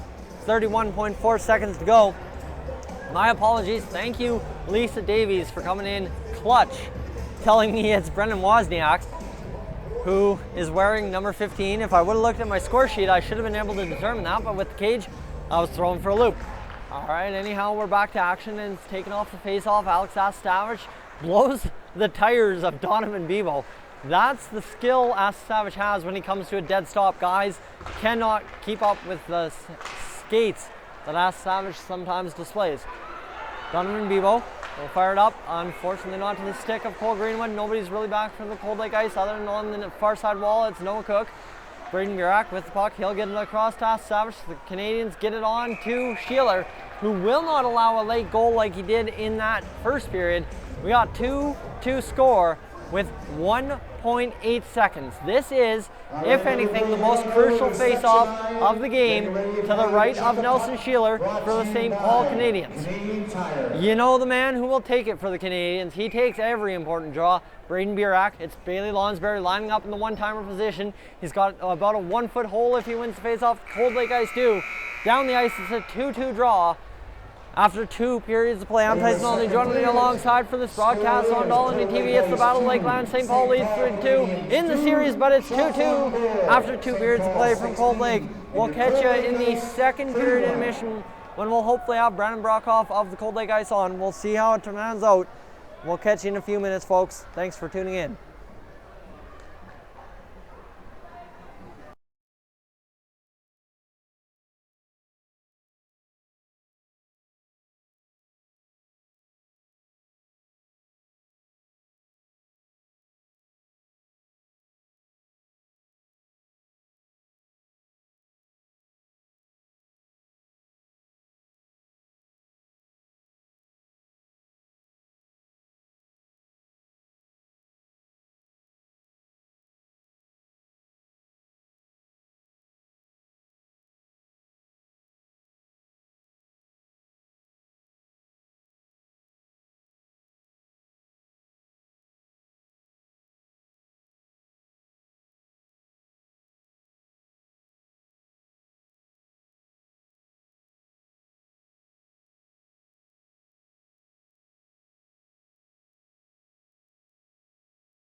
We're back at Imperial Place here in Cold Lake. I'm Tyson Olney, joined alongside Cold Lake Ice player, not in the lineup tonight, unfortunately, but Brandon Brockhoff now joins us, and we're about 9:17 away from getting going in the third period of the Battle of Lakeland Game 6. Brandon, it's been a tough series. How do you think the boys are reacting out there so far? I think they're doing pretty good for playing 6 games in 8 nights or whatever. It's you don't really want to be coming into, well, I don't know. We're down 3-2, and you kind of want to just keep it alive, I guess, right? Even though we're going to be playing a tough competitor next round, it's I don't know. Give it your all. Try to keep the season going as long as you can, and hopefully bring back a ship. Like you mentioned, even though if you get it done in the next 2 games, you still got another round, and then maybe hopefully another round, and then 4 days up in Fort St. John to go as well if the whole path goes along. So yeah, it's a tough task, and I mean, I guess how much has the battle that was this season, when you guys started off slow, got it going, then fell back a bit, and then finished 5 straight wins on the season, how much has that helped in these 6 games? Well, it's really helped because you don't want to end the season on losing or anything like that, right? It's our goal was to try to get up to 6th, and if we knew coming into the last game that we had to win it to get 6th, or if we lose, we go to kill them. And I don't really want to go drive 2.5 hours to go to kill them. So I mean, winning the game and playing 6th against St. Paul, I'd take it any day of the week. I think you're about the same as me. You have those fond memories of seeing me cuddled up to head coach Scott Hood on the bus, and I don't think anyone wants to see that, eh? No, not at all. Not a chance. All right, that's Brandon Brockhoff joining us here on the Intermission Report on Dolynny TV, Battle of Lakeland Game 6. Thank you for joining us, Brandon. Yeah, no problem. Thanks for having me. There we go. So Brandon Brockhoff joins us there. We'll step aside for another about 5 minutes, and we'll hop back to action here at Imperial Place in Cold Lake. Dang right. As it's a 2-2 game, period number 2 over with. We're 7:20 away from period number 3. I'm Tyson Olney. You're watching the Battle of Lakeland on Dolynny TV. Thank you for tuning in.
Well, after Brandon Brockhoff joins us in that second intermission, we're about a minute 45 away from the third period. Now, let me go back one game to game 5. You had a feeling Cold Lake was eventually going to score. Whether they scored to tie it or scored to make it a closer game, you never knew. Right now, completely different than that entering the third period. We got the closest game of the series, 2-2 after 2 periods play, 1:20 to go before the boys hit the ice. The St. Paul Canadiens are out there, and we are ready. Ready for what could be the final period of this game, final period of the series, final period before we head to game 7, or final period before we go to overtime to decide if there's a game 7. Nelson Sheeler, Michael Davis in net, ready to go for this third period. I'm Tyson Dolynny, joining you alongside for this third period play-by-play call on Dolynny TV. It's the Battle of Lakeland, Game 6. St. Paul leads 3-2, trying to close out the series. And you see on the bench, what I forgot to mention tonight, Cold Lake does not have their regular backup Matt Henwood. Henwood is out of the lineup for unknown reasons tonight. Dustin Johnson-Watson, who has joined the ice for a couple of times this season, is on the bench. He'll man the gates, as will Devin Allen, who, getting to know him a little bit better after last night's or Thursday night's game in St. Paul. The kid sees time ticking and he wants to make an impact when he can. He made an impact in game 5, but still lost in overtime of a shot through the slot from the point on Jake Bartman, who really didn't have a shot. He took it anyways, it tipped, went in, and the Cold Lake Ice went in overtime. They're trying to force overtime or trying to win it in regulation to see if game 7 to go, 5 o'clock on Sunday. Face off, one back, and the camera goes dead. That's okay, we'll be right back to play as Aaron Gagne plays it there, Bailey Lonsberry. Bailey Lonsberry up to Brendan Wozniak. We found out in the second period that it's Wozniak, not an affiliate, wearing number 15 for the St. Paul Canadiens. Pardon me. 19:44 to go as we're only 16 seconds into this third period. There's Tyrell Bork. It's a line of Bork, Gagne, and Wozniak for the St. Paul Canadiens. It's a line that we saw earlier towards the last probably 3 games of the season before the 7-8-9 line came together for the Canadiens in the playoffs.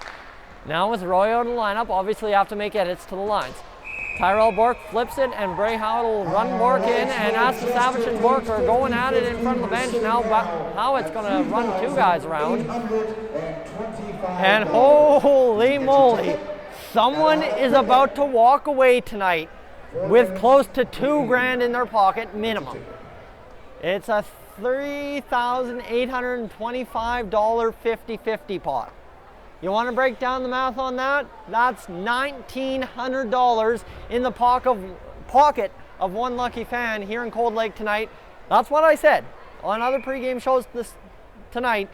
You didn't watch it on the live stream, that's great and all, but being at the rink, it was going to be a good night. We're treated to a 2-2 game. Michael Davis makes the save in the glove. 19:14 to go. Third period, we are far from done in this series. And hey, the 50-50 is just an added on feature. Take a breather. Face off comes to the right of Davis after the glove save mid-crease. Bukta, Feehan, and Bebo, they are getting a lot of playing time this game after their strong effort last game, and they've had a strong effort this game as well. Feehan tries to get it from Mallow. Mallow easily played it around, but it's onto the stick of Feehan, who will chip it down to Bukta. Bukta battled out by Cardinal Jackson. It'll be up to Zach Bendel. Bendel will go for a little bit of a skate. He's got Ori Wood and Jared Mallow up front with him. Braden Burak sticking around back. Puck played, and it's lost behind the net. Feehan takes contact from Cardinal Jackson, and Burak's playing the point. Burak has played the point back in his career, but it's a chance now for Colton Bukta and Donovan Bebo with Burak back.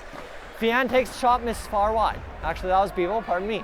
I should really pay attention sometimes as the shot comes in, and it's stopped by Michael Davis from the point. All right, we're right to it. We're right to it. 18:32 to go in this third period, tied. We've been what seems like tied all game. It was tied 1-1, then it was 2-1 St. Paul lead, then Cold Lake tied it, and now we're sitting here in the third period tied. Alex asks Savage off the face-off, he'll take it and give it up to Cameron Potter. Potter's Gonna take some contact and not be able to carry on, so it's back behind the net where it'll be picked up by Noah Cook after Stephen Kuflick takes Kyle Crawford out of the play. Sean Green comes in. Green gets it out front. Cameron Potter has it poke checked off his stick. Scott Thackeray back the other way. We await to see how Jonah Henderson is. He did take a whack to the midsection going down into Michael Davis in that second period late. Stephen Kuflick along the far side boards is not able to come up with the puck. It's Alex Savage who will play it back behind his own net. Bailey Lonsberry chips it up. Sean Green chips it, and it's out of the zone. Denny Cantel, who I talked to him briefly. I say briefly because he might have said 5 words to me in that second intermission. He is in there and focused on it. And so Denny Cantel, just like the rest of the Cold Lake Ice, know what this game means. Brandon Brockhoff put it best, you don't want to end the season on a loss. And that's what they're trying to do here by forcing Game 7. At least live another day. The St. Paul Canadiens start out with their own zone. It's Sean Green turning it over to Bryce Schultheis, the former St. Paul Canadian. He played there last season before coming to the Cold Lake Ice for his second stint as a member of the ice. Shining Green up the ice. He will come on and shoot wide of the net, but it bounces right out back in front. Curtis Gullickson gets it, gathers it, gets it out of the zone. He'll fire it down the ice. Michael Davis plays the puck, and it's going to be Cardinal Jackson who will fire around to Alex Savage. Savage down the ice, and it's Austin Power. Power's going to see that puck go to Sheeler. Sheeler's looking for an option, and he's got it in Bartman, who was across the sheet of ice. It's going to be Power now, firing it up, and Ethan LaRock takes contact, but Jake Bartman jumping immediately into play. He's got a shot right into Davis, who let out a rebound. That was an unusual rebound for Davis. Usually it's off to the side if he's going to let the rebound, but it dropped straight in front. Now the puck played behind the St. Paul Canadiens net. Zoom in a bit there as we get going. Jake Bartman sees it go by him, and it'll be back the other way to Aaron Gagne. Gagne not going to be able to battle, and Jean-Guy Beauvert with the wheels will come back the other way. He's cutting through the middle. He's got a chance if he can get it on net, but can't. Bailey Lonsberry steers it away, and Jean-Guy Beauvert and Aaron Gagne get tied up. Puck goes out of the zone. It's Jake Bartman for the Cold Lake Ice across to D partner Austin Power. Bartman goes for a change. Power dumps Bork, and the Canadiens look to start the attack. Brennan Wozniak, wearing the cage for the Canadiens, just tips it in. 16-10 to go in this third period, tied 2-2. Cold Lake gets it out. Bailey Lonsberry slaps it back in for the Canadiens. It's on Sheeler off another lively bounce off the end boards. Austin Power behind the net. He will look for an option to get this play started. He's going to carry it, and Bray Howard had it right up the middle. Quick one-touch pass and turned it over, and here's Zach Bendel the other way. There we go, Noah Cook off the stick. He gets a good one after having a bad bounce earlier in this game that allowed the Kyle Crawford goal. Now, Bray Howard will turn it over to Braden Burak. It's back and into the slot for Rory Wood, who's had it now hop off his stick in the slot twice in about 10 minutes of game time. Back the other way, and Bailey Lonsberry able to gather it up to Devin. Pardon me, that's Alex Savage. I thought that was Cardinal Jackson. Bendel sees it go off his stick, and Feehan can't get it through, but Tegan Pashnuk just able to poke check it away, and 2 men pile into the net. That was Pashnuk and Ori Wood. Ori Wood having a little bit of a snake-bitten last half of the game here. Really hasn't got much going offensively on the top line. Had some chances though. Zach Bendel muscled off the puck. The Cold Lake Ice get it down. That will not be an icing. Cardinal Jackson back there to play it. Cardinal Jackson fires it up the ice. It's tipped in by Ori Wood. Maybe now he gets a chance to play a little bit more offensively like is his style. He battles it out. He can't get it going. Donovan Bebo up the ice. Turned over to Cardinal Jackson. Canadiens and ice, really neither can set up an attack here. Buckta will chip it in. Kuflick takes a hit. Hard contact. Sean Green rubs out Buckta. Back behind their own net, it's Jared Mallow for the Canadiens. He will fire it up into neutral, and again, they're content to fire it in. And we're just playing back and forth hockey without shots on net. Canadiens now have 3 men wide, and it is 3 men back for the Cold Lake Ice. Nice play by Cardinal Jackson to Sean Green. Sheeler kicks it out. Green up to Cantel, accidentally of course, and Cantel will carry it out. He's focused. It hits the referee for maybe the 10th time tonight, as does in all hockey, but one of them went in the net and didn't count for the ice. That may be the shifter in this game. Puck played by Bailey Lonsberry, who got the wheels going and overskated the puck, but here comes Tanner Carr, fires the shot on the glove, and it's stopped by Sheeler, and we have 13:45 to go in this third period. 2-2 between the Cold Lake Ice and St. Paul Canadiens. The 50-50.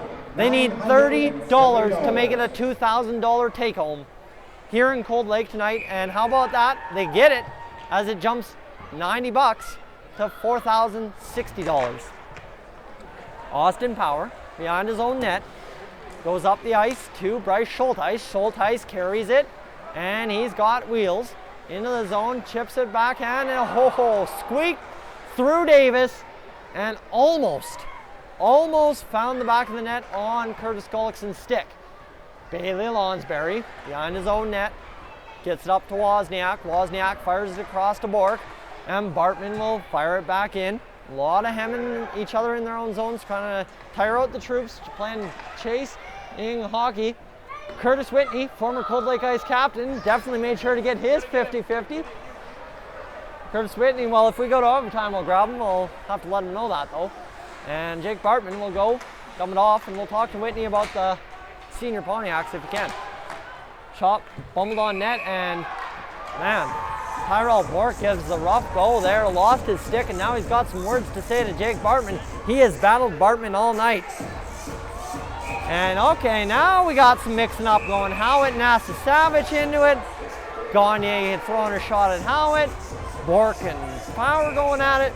It's the Battle of Lakeland after all. I would not be surprised if we saw a little bit of a tilt within the next 2:51 before the 10-minute mark to maybe get this action revved up, but they're instead going to send Savage and Howitt to the box. So maybe for Bray Howitt takes the best defenseman in the league off the ice and doesn't have to drop the gloves to do it. Cold Lake Ice will take that.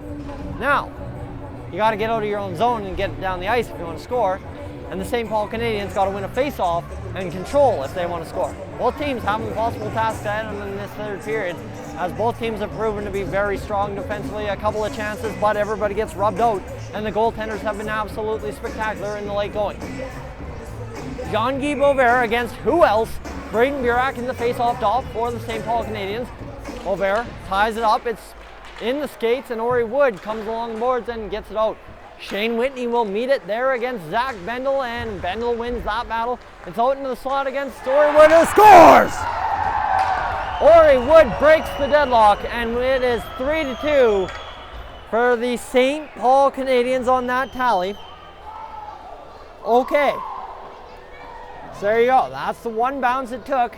It took Shane Whitney losing a battle along the boards to Zach Bendel, who fired it immediately into the slot onto the stick of Ori Wood. I said Ori Wood had been snake bitten for the later half of this game, and now he's been rewarded. It's 3-2 for the St. Paul Canadiens with 12:38 to go. A power play may change that if the Cold Lake Ice can get one like it did the other night in St. Paul. Of course, Joe Young and the St. Paul Canadiens may not be as inclined to take a penalty as they were last game. Puck back to the point. Kentell will fire it in. It hits a man in front, and it's onto the stick of Cardinal Jackson on the end boards. Cold Lake Ice setting up the attack, but the Canadiens are trying to get into the zone. Kentell once again clocks it in.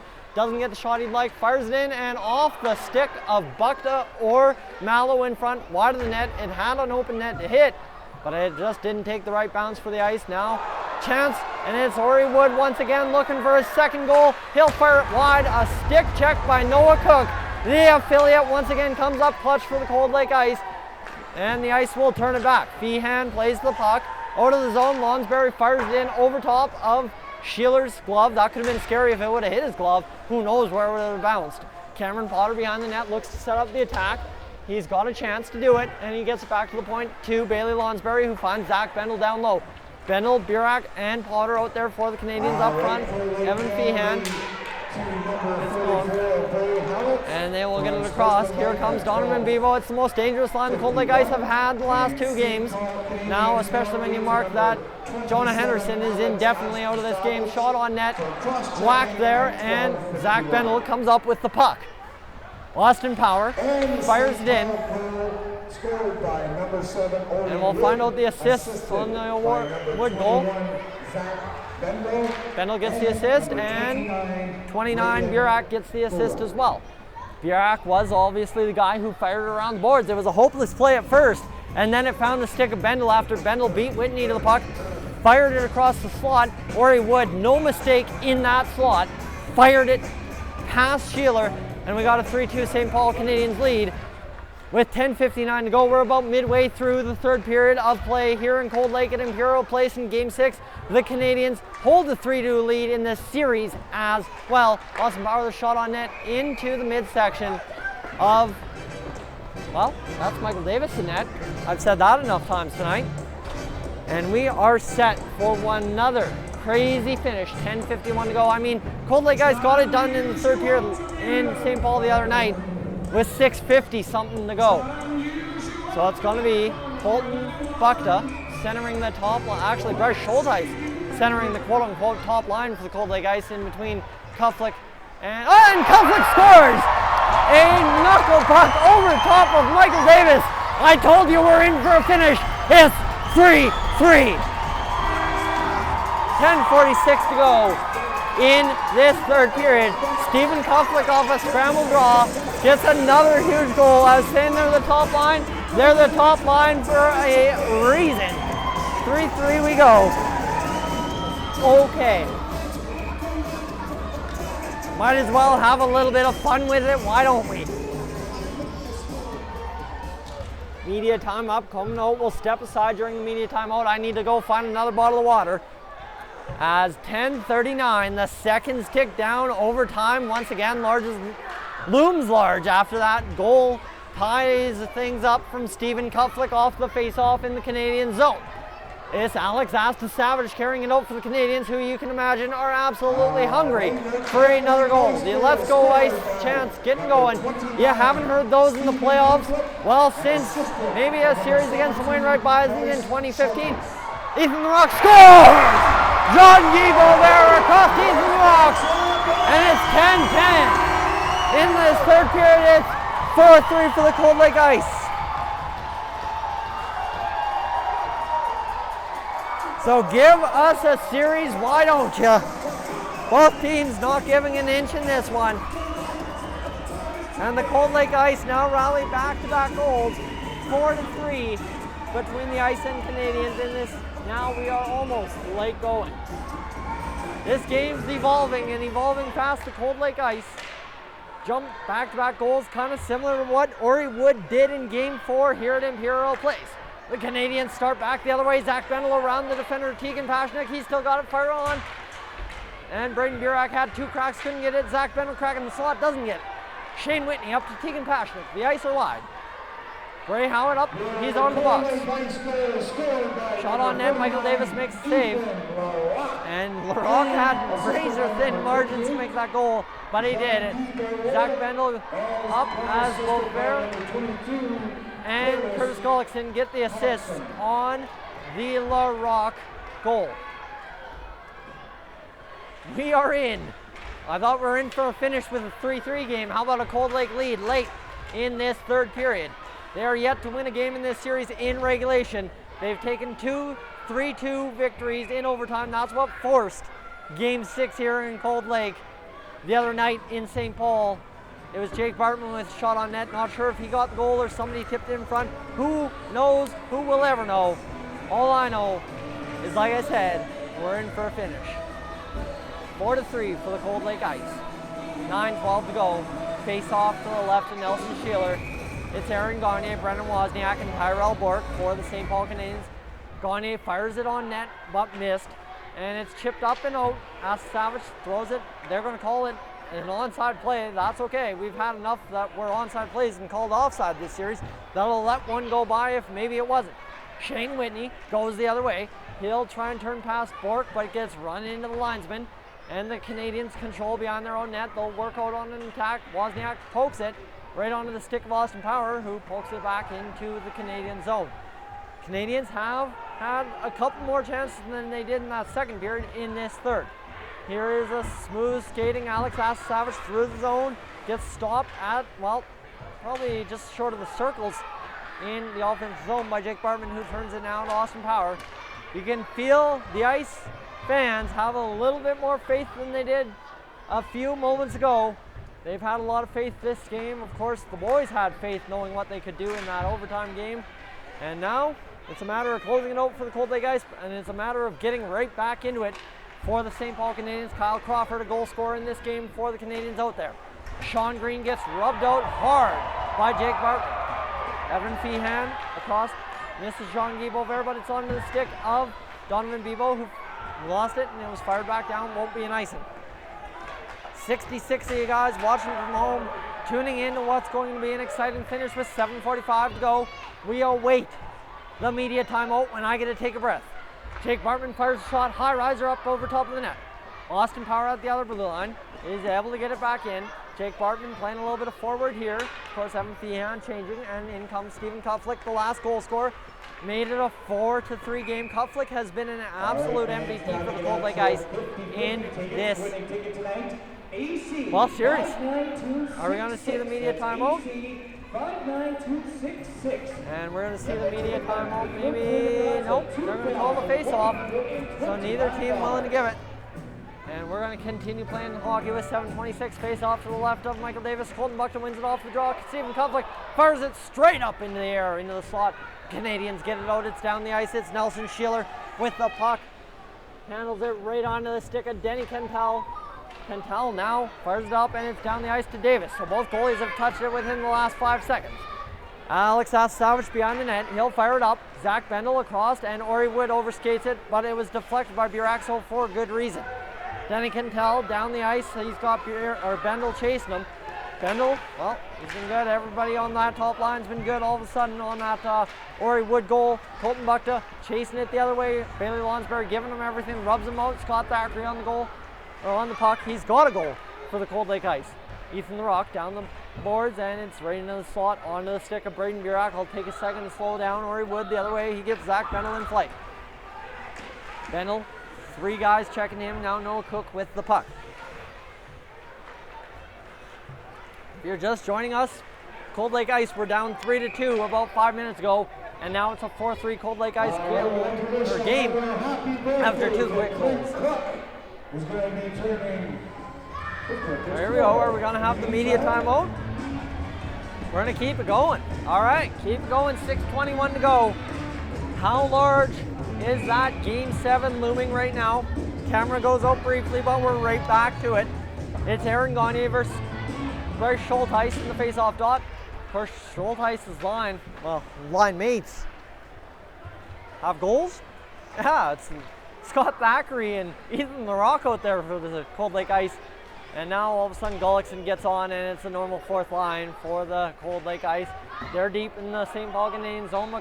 St. Paul's doing a good job to tie it up. It's going to be to Bailey Lonsberry, the top pair defensively for the Canadians out there late in this one. 5:53, they got to buy a goal somehow. Alex Savage will carry the puck. You can feel something's in the air. I'm not sure if it's Game 7 or overtime here at Imperial Place, but something's in the air. Bryce Schulteis looking for the slash. He's going to get the call.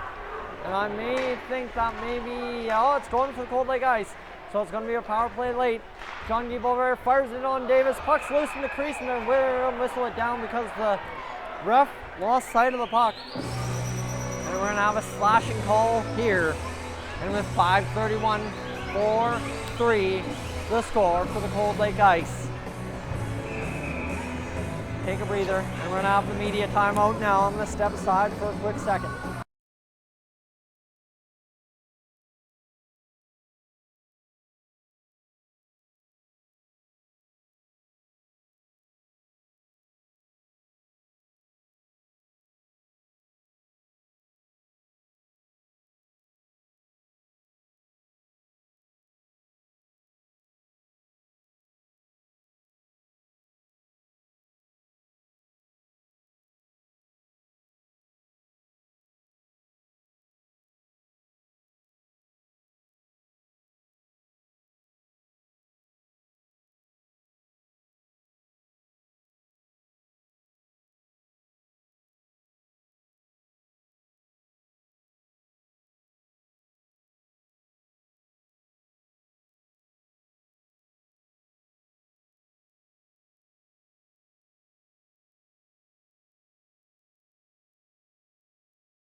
at 5:30. We're back to play here in Cold Lake.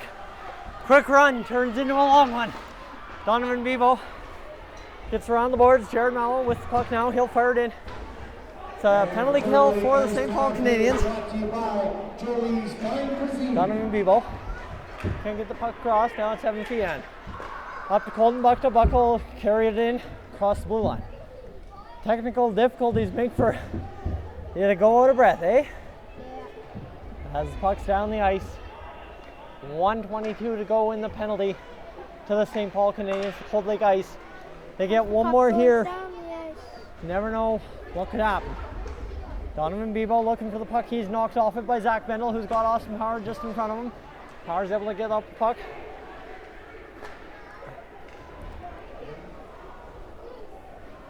And we are back in the Canadian zone here, where the Cold Lake Ice control on the power play with 52 seconds to go. Had to catch my breath.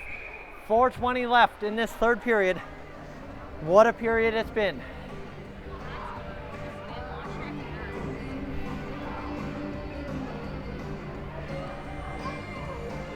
Face off to the left of Michael Davis with 4:20 to go. Jean-Guy Beauvert against Aaron Gagne on this penalty kill. Gagne wins it back, but the Cold Lake Ice immediately up ice to pressure it in the corner. Austin Power at the blue line cuts it off. And it's across to Jean-Guy Beauvert. Jean-Guy gets it back from Stephen Kuflick, the goal scorer that got them ahead. Stephen Kuflick will go. And Jean-Guy Beauvert fans on the pass on what could have been a glorious chance for Scott Thackeray. Kuflick gets sawed off. And it's Nick Clausen with the solid defensive play. Austin Power cross slot. He's got Jean-Guy Beauvert. Beauvert fans on the pass. So it's back to Kuflick. Kuflick finds the play. And it's into the net. And misses the net. Up the ice.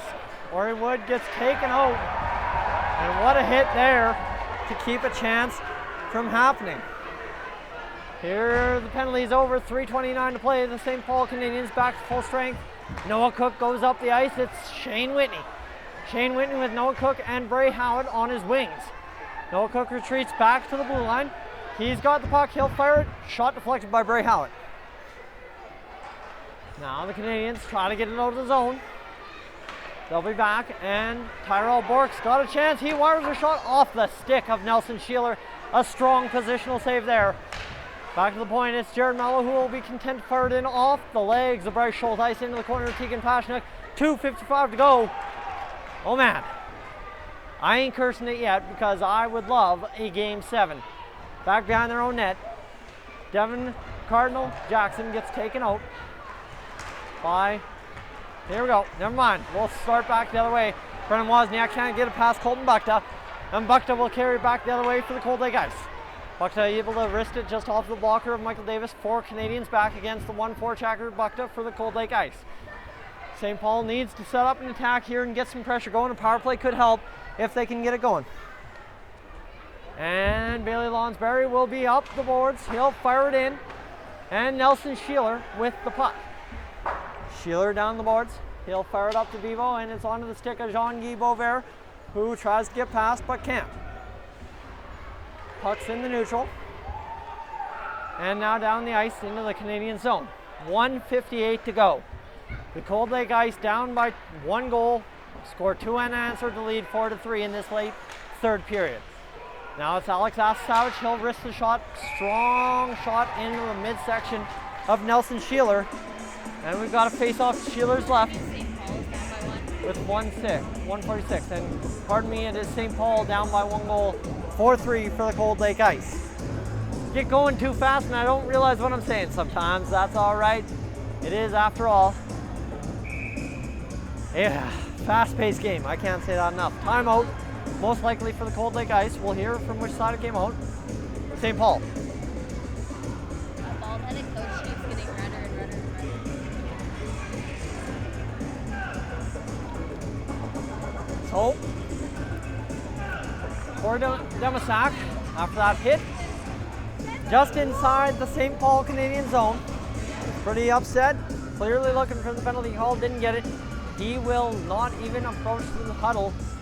That is just on the middle of the St. Paul Canadiens bench here at Imperial Place. You imagine? They're drawing something good up. They've got Ari Wood. And you know what? Actually, they got nothing to lose on this play. They got the goalie pulled as well. The goaltender is pulled. Michael Davis is out of the net for the St. Paul Canadiens. Right there. There's your shot. It's an empty cage. 6 attackers for the St. Paul Canadiens, who are doing everything they can to tie it and take it overtime to close out this series. It's Bukta against Burak in the face-off draw. Draw scrambled. Mullen's buried the shot, and wow, I lost sight of the puck, and it went just inches wide. Bukta fires it down, looking for the empty netter. He's got it! 5-3, Cold Lake Ice with a buck 34 to go. Nelson Sheeler celebrates the goal with his boys. Bukta threw it down. He was fine with the icing, bounced back in the net. 5-3 for the Cold Lake Ice. And now the building is alive. You've got a minute 34 to close it out before heading to Game 7.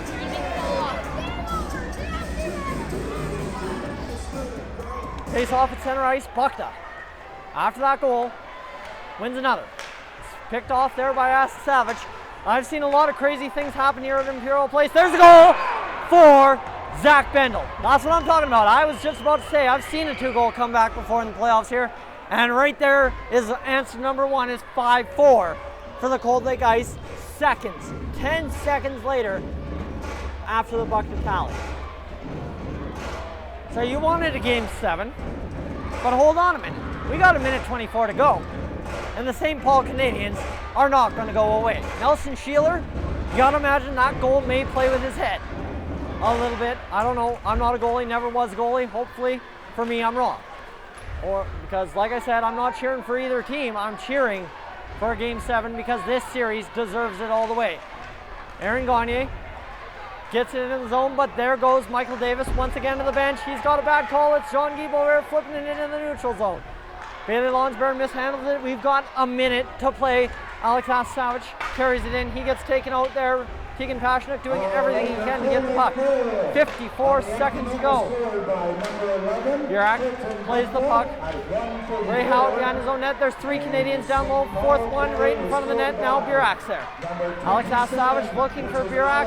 He's getting it out front. Burak shoots. It's in the back of the net. We are tied! We are tied! 5-5. I had a feeling. I had a feeling. We're back even.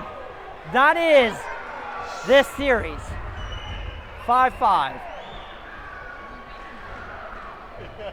You know what? I felt overtime looming earlier. Then all of a sudden I felt the Game 7 coming. What do we have with 38 seconds left? That's the question.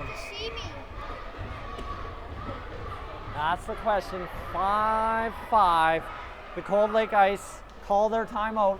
Head coach Scott Hood, you know what? Here's the problem. He can't be furious. He has to keep it even keel. He has to say, boys, lock down. Lock down here and get the job done. Take it to overtime. We like our chances there. That's what I'd imagine. A little bit of final countdown playing during this timeout. Do you believe what you just saw? Because I don't. The Cold Lake Ice looked to have sealed it with a minute 34 to go, getting an empty netter all the way from their own zone. Colton Bukta scored. Then, 10 seconds later off the face-off win, Zach Bendel takes it all the way to the Cold Lake goal himself, puts it in, and brings it to 5-4. Then, it's jammed away in front. I think Braden Burak gets it. And now, with 38 seconds to go, we play out this game and see if shit goes to overtime. Nelson Sheeler plays it right there. He'll go across to Denny Kentel. Kentel up the boards to Scott Thackeray. Thackeray will look for a chance. He's got Colton Bukta, but now it's turned back by the St. Paul Canadiens. 20 seconds to go. It's desperation time. You'll want to end it in regulation if you're the St. Paul Canadiens. You want to end it in regulation if you're the Cold Lake Ice. One more chance up the boards. It's turned over to Burak. Burak to Bukta. And it's back along to Stephen Koflik. 3, 2, 1. For a second straight night, we are going to overtime. So there's your marker. It's 5-5 heading to overtime. It was 2-2 after 2 periods. Now all of a sudden, here we are. That is like not even acceptable. Cameron's falling asleep. We'll see if we can go find Curtis Whitney and get him on here to tell us all about this. We'll be right back.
All right, we're back in Cold Lake. I'm Tyson Olney, joining you alongside once again for, hey, why don't we do it 2 games in a row, 3rd time this series.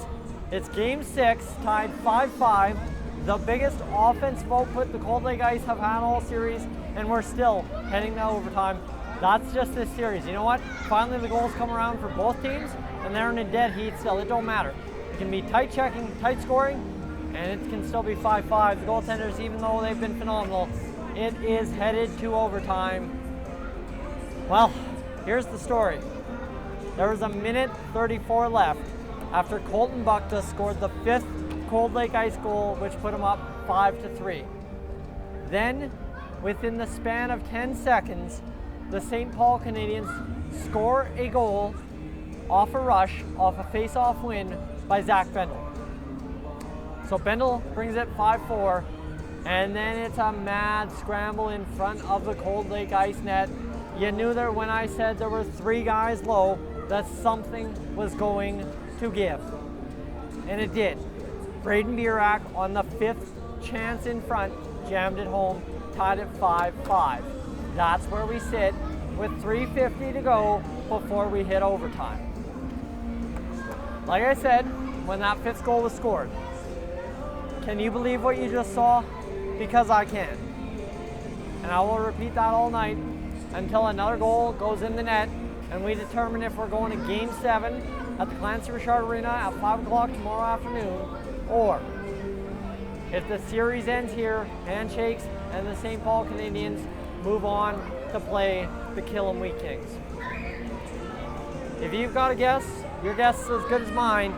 Throw it in the chat right now. Is it going to be 6-5 Cold Lake, 6-5 St. Paul? Are we done tonight, or do we got another one tomorrow? Well, let me know. 3 minutes before puck drop in overtime. I'm baffled, and with good reason. I was talking to Curtis Whitney, a Cold Lake Ice alumni from years past, former captain last year, and I had one thing to say. I told him, man, we've seen that script once before. I believe it was game 5 or 6 of the 2013-2014 NEAJBHL playoffs. The Cold Lake Ice down 5-3. It may have been the year previous. Don't mark my words on this one. The memory's fuzzy at this point at best. Cold Lake Ice down 5-3 in the championship to Wainwright. They get one. And then they get another. It's 5-5 going overtime. My mind blanks from there. I black out. Just like a junior B player in a hockey fight, I black out when it gets tight. If I have memories of tonight after about the 5-minute mark of that 3rd period, I'll be lucky. But you guys have the video and you have my voice to remember it by, and hopefully we have a memorable finish. That's my monologue.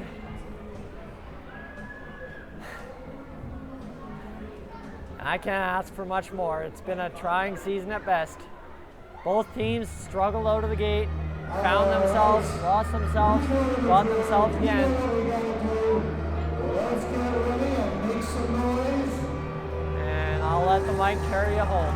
I can't hear you. Welcome back to Cold Lake Ice. The Ice, come on out. 5-5 as we head to overtime. If you're just joining us now, I'm Tyson Olney, joining you alongside for overtime in the Game 6 of the Battle of Lakeland. The St. Paul Canadiens lead the series 3-2. It's win or go home for the Cold Lake Ice, and it's win and go to Killam for the St. Paul Canadiens. So, what do we see? I don't know. Joy Tremblay on the bench for the St. Paul Canadiens. It's great to see Joy back there. Apparently she took a puck sometime in the 1st period last game, had to go to the hospital, came back for the 3rd period, came back for overtime, and saw the boys lose it. She's hoping that does not repeat for the St. Paul Canadiens tonight. I stand up to a crowd of 71 online. Aaron Gagne, Brendan Wozniak, and Tyrell Bork out there for the St. Paul Canadiens. It's Bray Howitt, Jean-Guy Beauvert, and Shane Whitney up front for the Cold Lake Ice. We go to a blank screen to allow us to reset the camera. 6 seconds ticking off. And shall we do it? We shall. The referee to center ice, the buzzer rings. The clock needs to be set to 20, and we need overtime. Maybe a period number 4 marker would be added. Nice touch. And they're waiting for it to send the period number 4. We're in overtime. Denny Cantel fires it in on net. Michael Davis the save. On now a dump in. The Cold Lake Ice set up the attack immediately. The Canadiens turn it over in the defensive zone, and it's turned over once again to Shane Whitney. Whitney chips it. Bovera looking for the tip. He missed it. Brennan Wozniak on the puck. He'll get it out. Cantel fires it back in. I thought I had lost myself late in that third period. Well, now I got to regroup and get ready for this overtime, which we're already 20 seconds into. The Cold Lake Ice looking to get this out. Tyrell Burke, the shot to win it. It's a save by Nelson Sheeler. A man dumped after the play. A penalty coming. And who's it coming to? Tripping call coming to Denny Cantel. Well, you might have heard that on the background. Cold Lake Ice fans not too impressed with that call. 5-5. The score doesn't matter. Next goal wins. That's all I have to say. Next goal wins. We are 36 seconds into overtime. The St. Paul Canadiens to the power play. Special teams, well, they've been a little bit of a factor tonight. The Cold Lake Ice have a goal on the power play. And Bailey Lonsberry starts the power play for the St. Paul Canadiens. Alex Savage sets up. He's got Zach Bendel in his regular old spot. Bendel across to Savage, and he'll fire in the shot low this time. Savage knew exactly what he was doing, looking for that tip there. Savage back at the point. He's got Bendel. He'll go over. Now Bendel one touches back to Savage, who gets it to Bailey Lonsberry, fired it into his glove down the ice, and that is, well, Braden Burak. Burak back to the point. That's Lonsberry back to Burak. Across to Savage. I can already feel the blackout coming. Zach Bendel will wrist it in. Easy save. Not so easy. It's loose. And clear. Zach Bendel across the ice to Alex Savage. Bailey Lonsberry, the one-timer up over top of the net. We're going back down the ice. Michael Davis sees the puck come into his own zone. Alex Savage picks up the puck. I don't know where my water bottle went. I don't have one. Ori Wood will rush this puck in right onto the stick of Austin Power. Curtis Whitney also told me that he was going to take Austin Power to score the overtime goal, and he took Zach Bendel to score the goal for the Canadiens, so we'll find out. 43 seconds remain in the St. Paul Canadiens power play. Puck is played down into the Cold Lake Ice zone. It's on behind the net. Bailey Lonsberry, the defenseman, pinching to get this play going. It's back up to Zach Bendel, of course, Whitney's pick. Shot on net, hits a man in front, cleared out, and it's not out of the zone, picked up by Zach Bendel at the point. Bendel to Savage. Over to Bendel once again, now over to Savage. Bendel waits on it, gets it down low, misses Bailey Lonsberry in front. We'll go into the corner and down on Sheeler. Sheeler makes the save. Woo!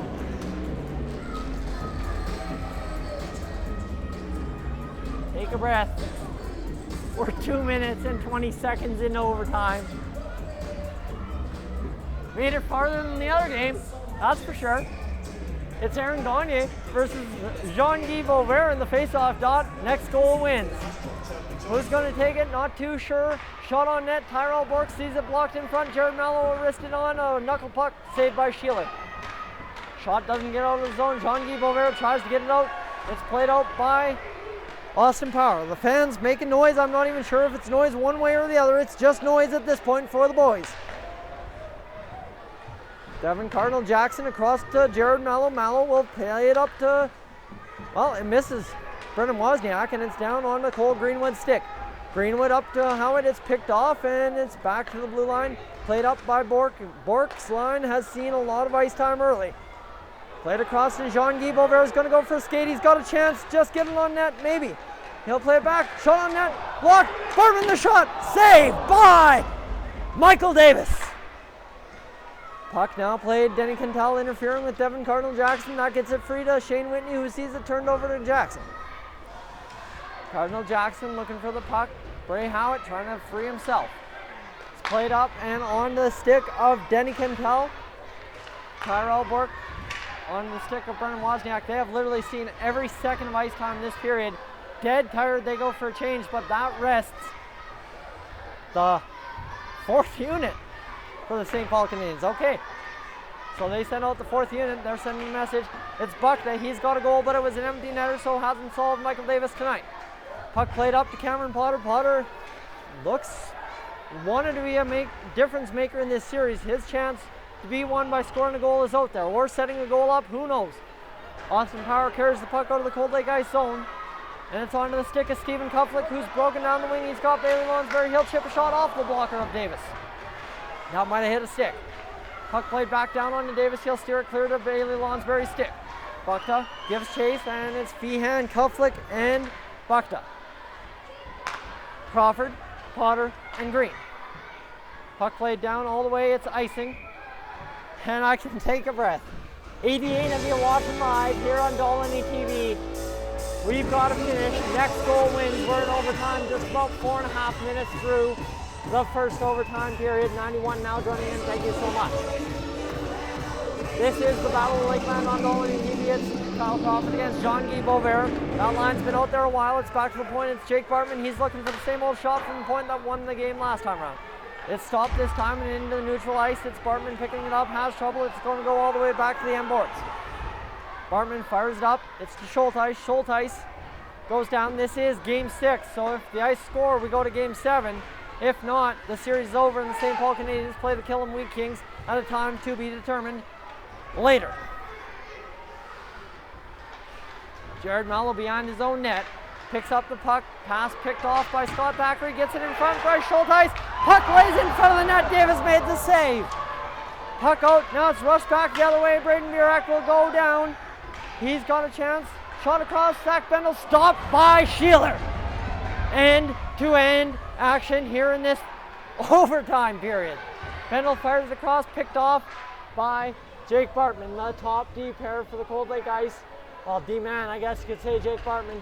It's played out to center, and it's the top G-man for the St. Paul Canadiens. Alex Savage bowling over Bryce Schulteis along the near side wall. Braden Burek back to Savage. Savage will carry it out. I am going horse. I don't know what I'm doing in this overtime period other than losing my mind. This one goes off the side of the net. It will be icing. That one came very dangerously close to touching Michael Davis. Here's your update. We got 14:10 to play in this overtime period, first overtime period. If you're just joining us, it was 5-3 Cold Lake Ice with 1:34 to go, if you can believe that. Now we're tied 5-5 in overtime. It was Burek and Bendel, the top line, really getting it going in that final minute 34 for the St. Paul Canadiens. Now the Cold Lake Ice win the face-off. It's Bibeau, Larocque, and Buckta. Bibeau, the only man on the up front forward line for the Cold Lake Ice who doesn't have a goal. It's played down into the corner and it's battle, and it's brought out by Tyrell Bork. His line was out for the first 4 minutes of overtime, and now they're out there again. Bork fires it way wide. Buckta picks it up in his own blue line. He'll go across the rock. That will be an icing. And we'll take a pause once again. 13:42 to go in this overtime period. I cannot believe my eyes. I don't think anyone in the building can believe their eyes, and I don't think you guys back home can believe your eyes either. I don't know. We'll find out. As the puck will be dropped to the left of Nelson Sheeler. Braden Burek out there for the face-off. He's taking the all-important draw, that's for sure. And we'll find out who's going to win against Buckta and Burek. Burek ends up pushing it back. It's across to Bailey Lonsberry. The fans are getting it going, the Let's Go Ice chant. It's been a long time since you heard that. I mentioned that earlier. Really loud it comes, the puck scrambled in front. Sheeler makes the save. And, well, we'll have a little bit of a meeting, but I'll take a rest. I hope you can still hear me on this live stream. I'm not sure what happened. Suddenly the numbers dipped. We were at about 94 people carried live, and now we're down to 25. Let me know if you're still here. Definitely would be appreciated. Face off once again to the left of Nelson Sheeler. Burek versus Beauvert this time. Bibeau takes as much time as he needs to get off the ice, and it's going to be chipped across the ice. And Curtis Gullickson is able to do just enough interference to allow Jean-Guy Beauvert to carry it up ice. He'll fight all for he would, and now Cole Greenwood fires it in. Greenwood around the boards, Davis makes the stop, and it will go down and around to Cole Greenwood, who fires it across. He was looking for Jean-Guy Beauvert. Power keeps it in. Beauvert goes down to Gullickson. Gullickson into the corner, and it goes around. Now Rory Wood with the puck will stop it and play it up forward. Zach Bendel turns it back, and Ori's got a chance to bring it over. Rory Wood will fire the shot, stopped and gloved by Nelson Sheeler. Rory Wood took a hard contact, and we got 12:46 to play in this, well, in this fourth period, this overtime period. And here we go. We are ready for a great, great finish. Shall we get it going? Face off out of the zone, and Cardinal Jackson fires it across to Mallow, but it ends up on the stick of Bork. Bork will go up and over to Scott Thackeray. Thackeray fires it down the boards, and it will be back on Michael Davis. Davis, easy play over to Cardinal Jackson. Don't know what's going on with the live stream. Better find out if it's on my phone or not. And it's trying to get it in deep. And we got nothing but a couple of comments coming in about how stressful of a game it has been. The Ice work it up, and it's Evan Feehan looking for the puck. He doesn't get through, but he still sticks with it, and the Cold Lake Ice have it. Looked like St. Paul Canadiens might have been able to clear it. Now they will, but it's back to the point. Noah Kick keeps it in. Shot from the point, tipped 3 times in front, but into the corner it goes. Pufflick out in front, but cut off by Aaron Gagne down low the center for the St. Paul Canadiens. Gagne moves it out in the neutral ice, and here comes Gagne off the pass from Wozniak. He'll leave it for Tyrell Bork. Poke check, kind of stick lifted, backhand on net, and dived out by Nelson Sheeler, who looks to be down. Sheeler is down, and both guys look to have gone down in a tangle heap. Is this the turning point? We'll find out. Nelson Sheeler goes down in a heap on a crashing Aaron Gagne. I did remind you that the backup tonight is not Matt Henwood for the Cold Lake Ice. It is Dustin Watson-Johnson. Johnson-Watson, I'm not sure how it goes. I should know that after a year of lacrosse with the boy. He's a good kid, but he's the backup tonight, and he's looking to see if he's going out there. I don't think Nelly Sheeler would leave this game knowing everything, but I don't think you want to risk it.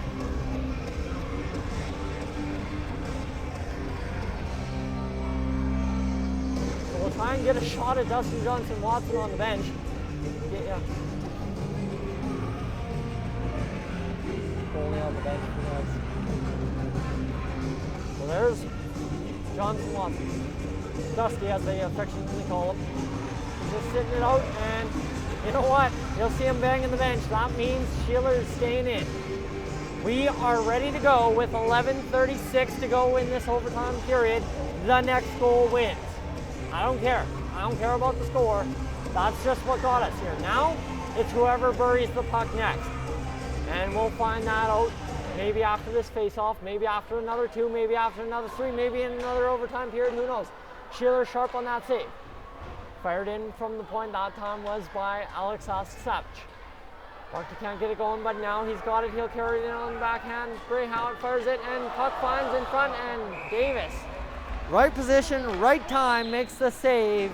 11:18 to go in this overtime period. If you can hear me breathing, I'm breathing heavy. She has been that kind of night in Cold Lake. This is the longest we've gone into overtime in this Battle of Lakeland. It's the 3rd overtime period. Bukta loses the face-off. It's straight onto the stick of Ori Wood, but it's turned over to Cole Greenwood, who fires it in. It's offside Cold Lake, but they're able to keep Bailey Lonsberry on the pressure. Lonsberry now with the puck. He'll lose the battle to Bukta. And it's into the Cold Lake Ice bench. And we'll have another break. I am loving these little breaks. I don't know how I'm going to get through this overtime period without a water bottle, but hey, you know what? Somebody found me last time. They'll find me again. I have confidence. Bukta against Howitt. Or pardon me, Bukta against Crawford. Howitt on his wing. And it's fired up. And not into the St. Paul Canadiens bench like I thought it was going to. Canadiens control behind the zone. Again, Schiller's taken out. And it's down. Turned around by the Cold Lake Ice. It's Donovan Bebo. He'll try and get through. Offside, no, they're going to call it onside, but that's definitely offside. Buck to turf. Take a breath. Turn around behind the St. Paul Canadiens net. It's Cameron Potter who avoids the icing, gets it into the Cold Lake ice zone. And Keegan Pashnik gets it to Austin Power, who will go up to Bray Howitt. Howitt's going to carry it out and fire it deep into the zone. Cup flick, no, pardon me, that's Sean. It's not cup, that's Sean Guy-Beauvert. Pardon me. As Tyrell Bork carries it in for the St. Paul Canadiens. A lot of names said tonight, and I'm starting to lose track, but pardon me as I'm going to let the game carry you. Really, it doesn't matter what I say, it matters what the boys do. Shot on net by Jared Mallow. Puck played in front, and again, but just bobbling out in front of Sheeler. Not really finding any place. It's around the far side boards, picked up by Shane Whitney. We had his brother Curtis Whitney tell me some stuff about this game, and well, now Shane Whitney's got his chance, maybe in overtime, to win the game. Who finds it? Who knows? Everybody's got a chance. Anybody who steps foot on the ice could put this one to bed. Like I said, it's the St. Paul Canadiens looking to go to kill them, and it's the Cold Lake Ice looking to go to St. Paul for Game 7. Carried in, Aaron Gagne will flip a shot, easy. Chest save for Nelson Sheeler. Cool under pressure.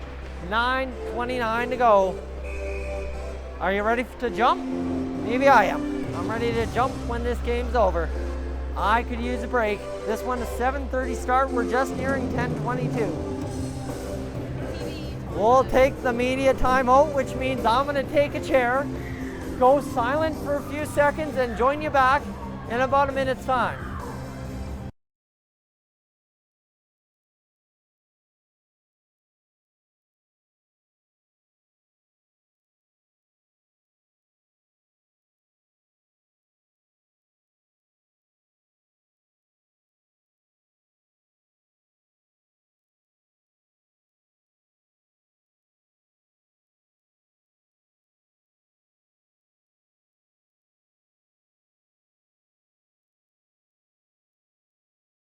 All right, I grabbed a water bottle from my great camera person who's done just a fantastic job tonight.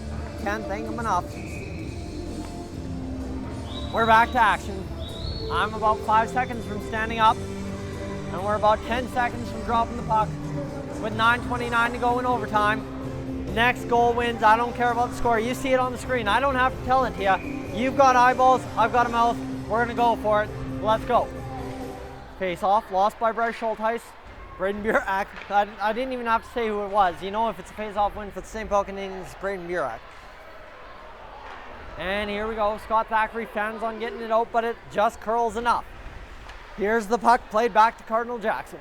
Jackson goes, he'll fire it back to Mallow. Mallow's got a little bit of speed. He's going to try and cut through the middle. Up to Braden Burak. Burak and Bendel out there. They've got the last two St. Paul Canadiens goals. Burak pushed off the puck. Camera falls asleep, but we're back to action. Pardon us for that brief second. We do have that happen once in a while. Noah Cook with the puck. He battles with Bryce Schultheis, and it comes out to Ori Wood. Ori Wood has the St. Paul Canadiens goal tonight. And it's a misplay by Sheeler, but it's not going to cost him. Ori Wood was pressuring, but steady Eddie back there. Noah Cook for the Cold Lake Ice was able to avoid that puck going anywhere dangerous. Puck behind the end boards. And Asta Savage has a couple of options. He'll just shoot it for the tip, and wow! That one misses by inches. I thought it was going the other way for the tip. Sheeler covered that, but then it goes the other way and just barely missed the short side. Puck played, pitch and catch behind the Cold Lake Ice net by the St. Paul Canadiens. It's back along the boards. Cardinal Jackson will fire a shot on net. And controlled there by Bendel. He'll turn around looking for an option in the slot. Shot off of Sheeler. Save in front. Glove down. Save made. 8:04 to go in this overtime. If you told me we'd get this game tonight in Game 6 after the game we got in Game 5, I'd say how? How could the boys be capable of topping that Game 5 performance? Both sides. Both sides were fantastic. It was just a luck goal in that overtime that won it. Now St. Paul's pressuring. And tonight we've been able to play more than half a period in overtime. We'll have a whistle. Okay. Take a breath. 7:54 to go. I have yet to see this kind of game You know what? Maybe that Lloydminster-Killam overtime game that went to double OT, I believe it was. Maybe that game was just as intense as this. Maybe we'll see double overtime here. I feel there's an impasse in scoring like there was in the first period. And this first overtime has been absolutely marvelous. Curtis Gullickson will fire it across. The St. Paul Canadiens have had more than their fair share of chances this overtime period. I'll give them credit, as I will give the Cold Lake Ice credit for keeping it out of the back of the net. Both teams playing fantastic all the way through. St. Paul battles back from 5-3. Cold Lake did 2 goals, but they ended up going up 4-3. So it has just been a game of chances and game of finishing, and now it's all about finishing one more. 7:25 remains. The face-off to the right of Michael Davis. Both goalies, I'd love to see the shots. They face a lot of action tonight. Both guys just got to be absolutely exhausted, as am I, but I have not played a solid 73 minutes of hockey in Game 6 after 5 grueling games. Tyrell Bork gets to Alex Savage back onto his stick. Bork will go to Lonsberry, and now we'll have Ethan Larocque covered around for the Cold Lake Ice. Donovan Bebo leaves it there for Larocque, who fires it into the crease, and Jean-Guy Beauvert, desperate chances. Alex Savage, he's the best defenseman for the Canadiens for a reason, gets it done. Shot in front, Bebo scores! Game over! We are going to Game 7! 6:59 left in that overtime period. And it's over. 6-5 final for the Cold Lake Ice. I can't even breathe. I said I wanted Game 7. We got it. Donovan Bebo, the line that's looked most dangerous. Oh, tap those sticks. Wow, what a finish. What a finish. We're going to Game 7, 5 o'clock. Sunday afternoon, tomorrow, at the Clancy Richard Arena, where the live stream started in Game 2. We go all the way to Game 7. I don't think you could have predicted this. Wow, what an absolute bonkers finish.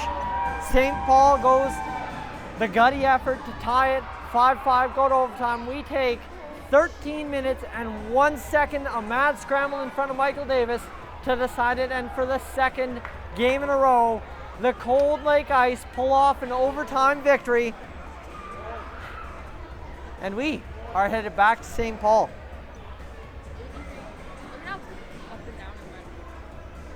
I don't know what else to say. I'd love to hear the shots.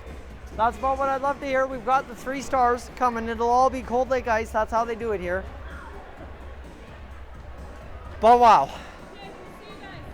I'm going to take a second to send a tweet. All right, your Cold Lake Ice winning goal was scored by number 89, Donovan Bebo, assisted by number 28, Jean-Guy Beauvert. Time win goal, third time they won. 6:59.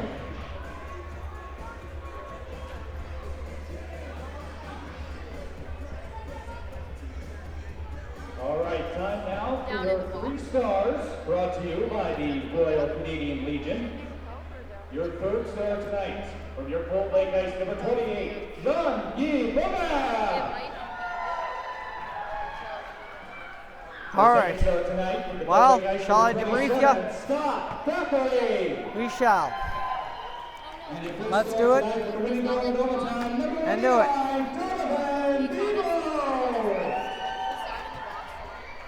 Stay tuned. The boys are going to Game 7. That's all she takes. Thank you for that comment. Scransley Dizzle. I can't even talk. Donovan Bebo, after it directs towards the net off of Jean-Guy Beauvert, jams it home on a sprawled out Michael Davis. Bebo taps it. 6-5 in overtime. The Cold Lake Ice win it. 6:59 to go in the first overtime period. We're going back to Game 7 in St. Paul. Follow me. I will catch you guys there. Thank you so much for tuning in to the Battle of Lakeland on Dolynny TV. I'm Tyson Dolynny. It's been my pleasure all evening to bring you this one from high above in Imperial Place. Game 7 goes 5 p.m. Sunday at the Clancy Richard Arena in St. Paul. We'll have a terrible view of that corner in the far zone. But guys, I appreciate you tuning in. You've been watching the Battle of Lakeland on Dolynny TV. We'll catch you tomorrow, Sunday, 5 p.m. at the Clancy.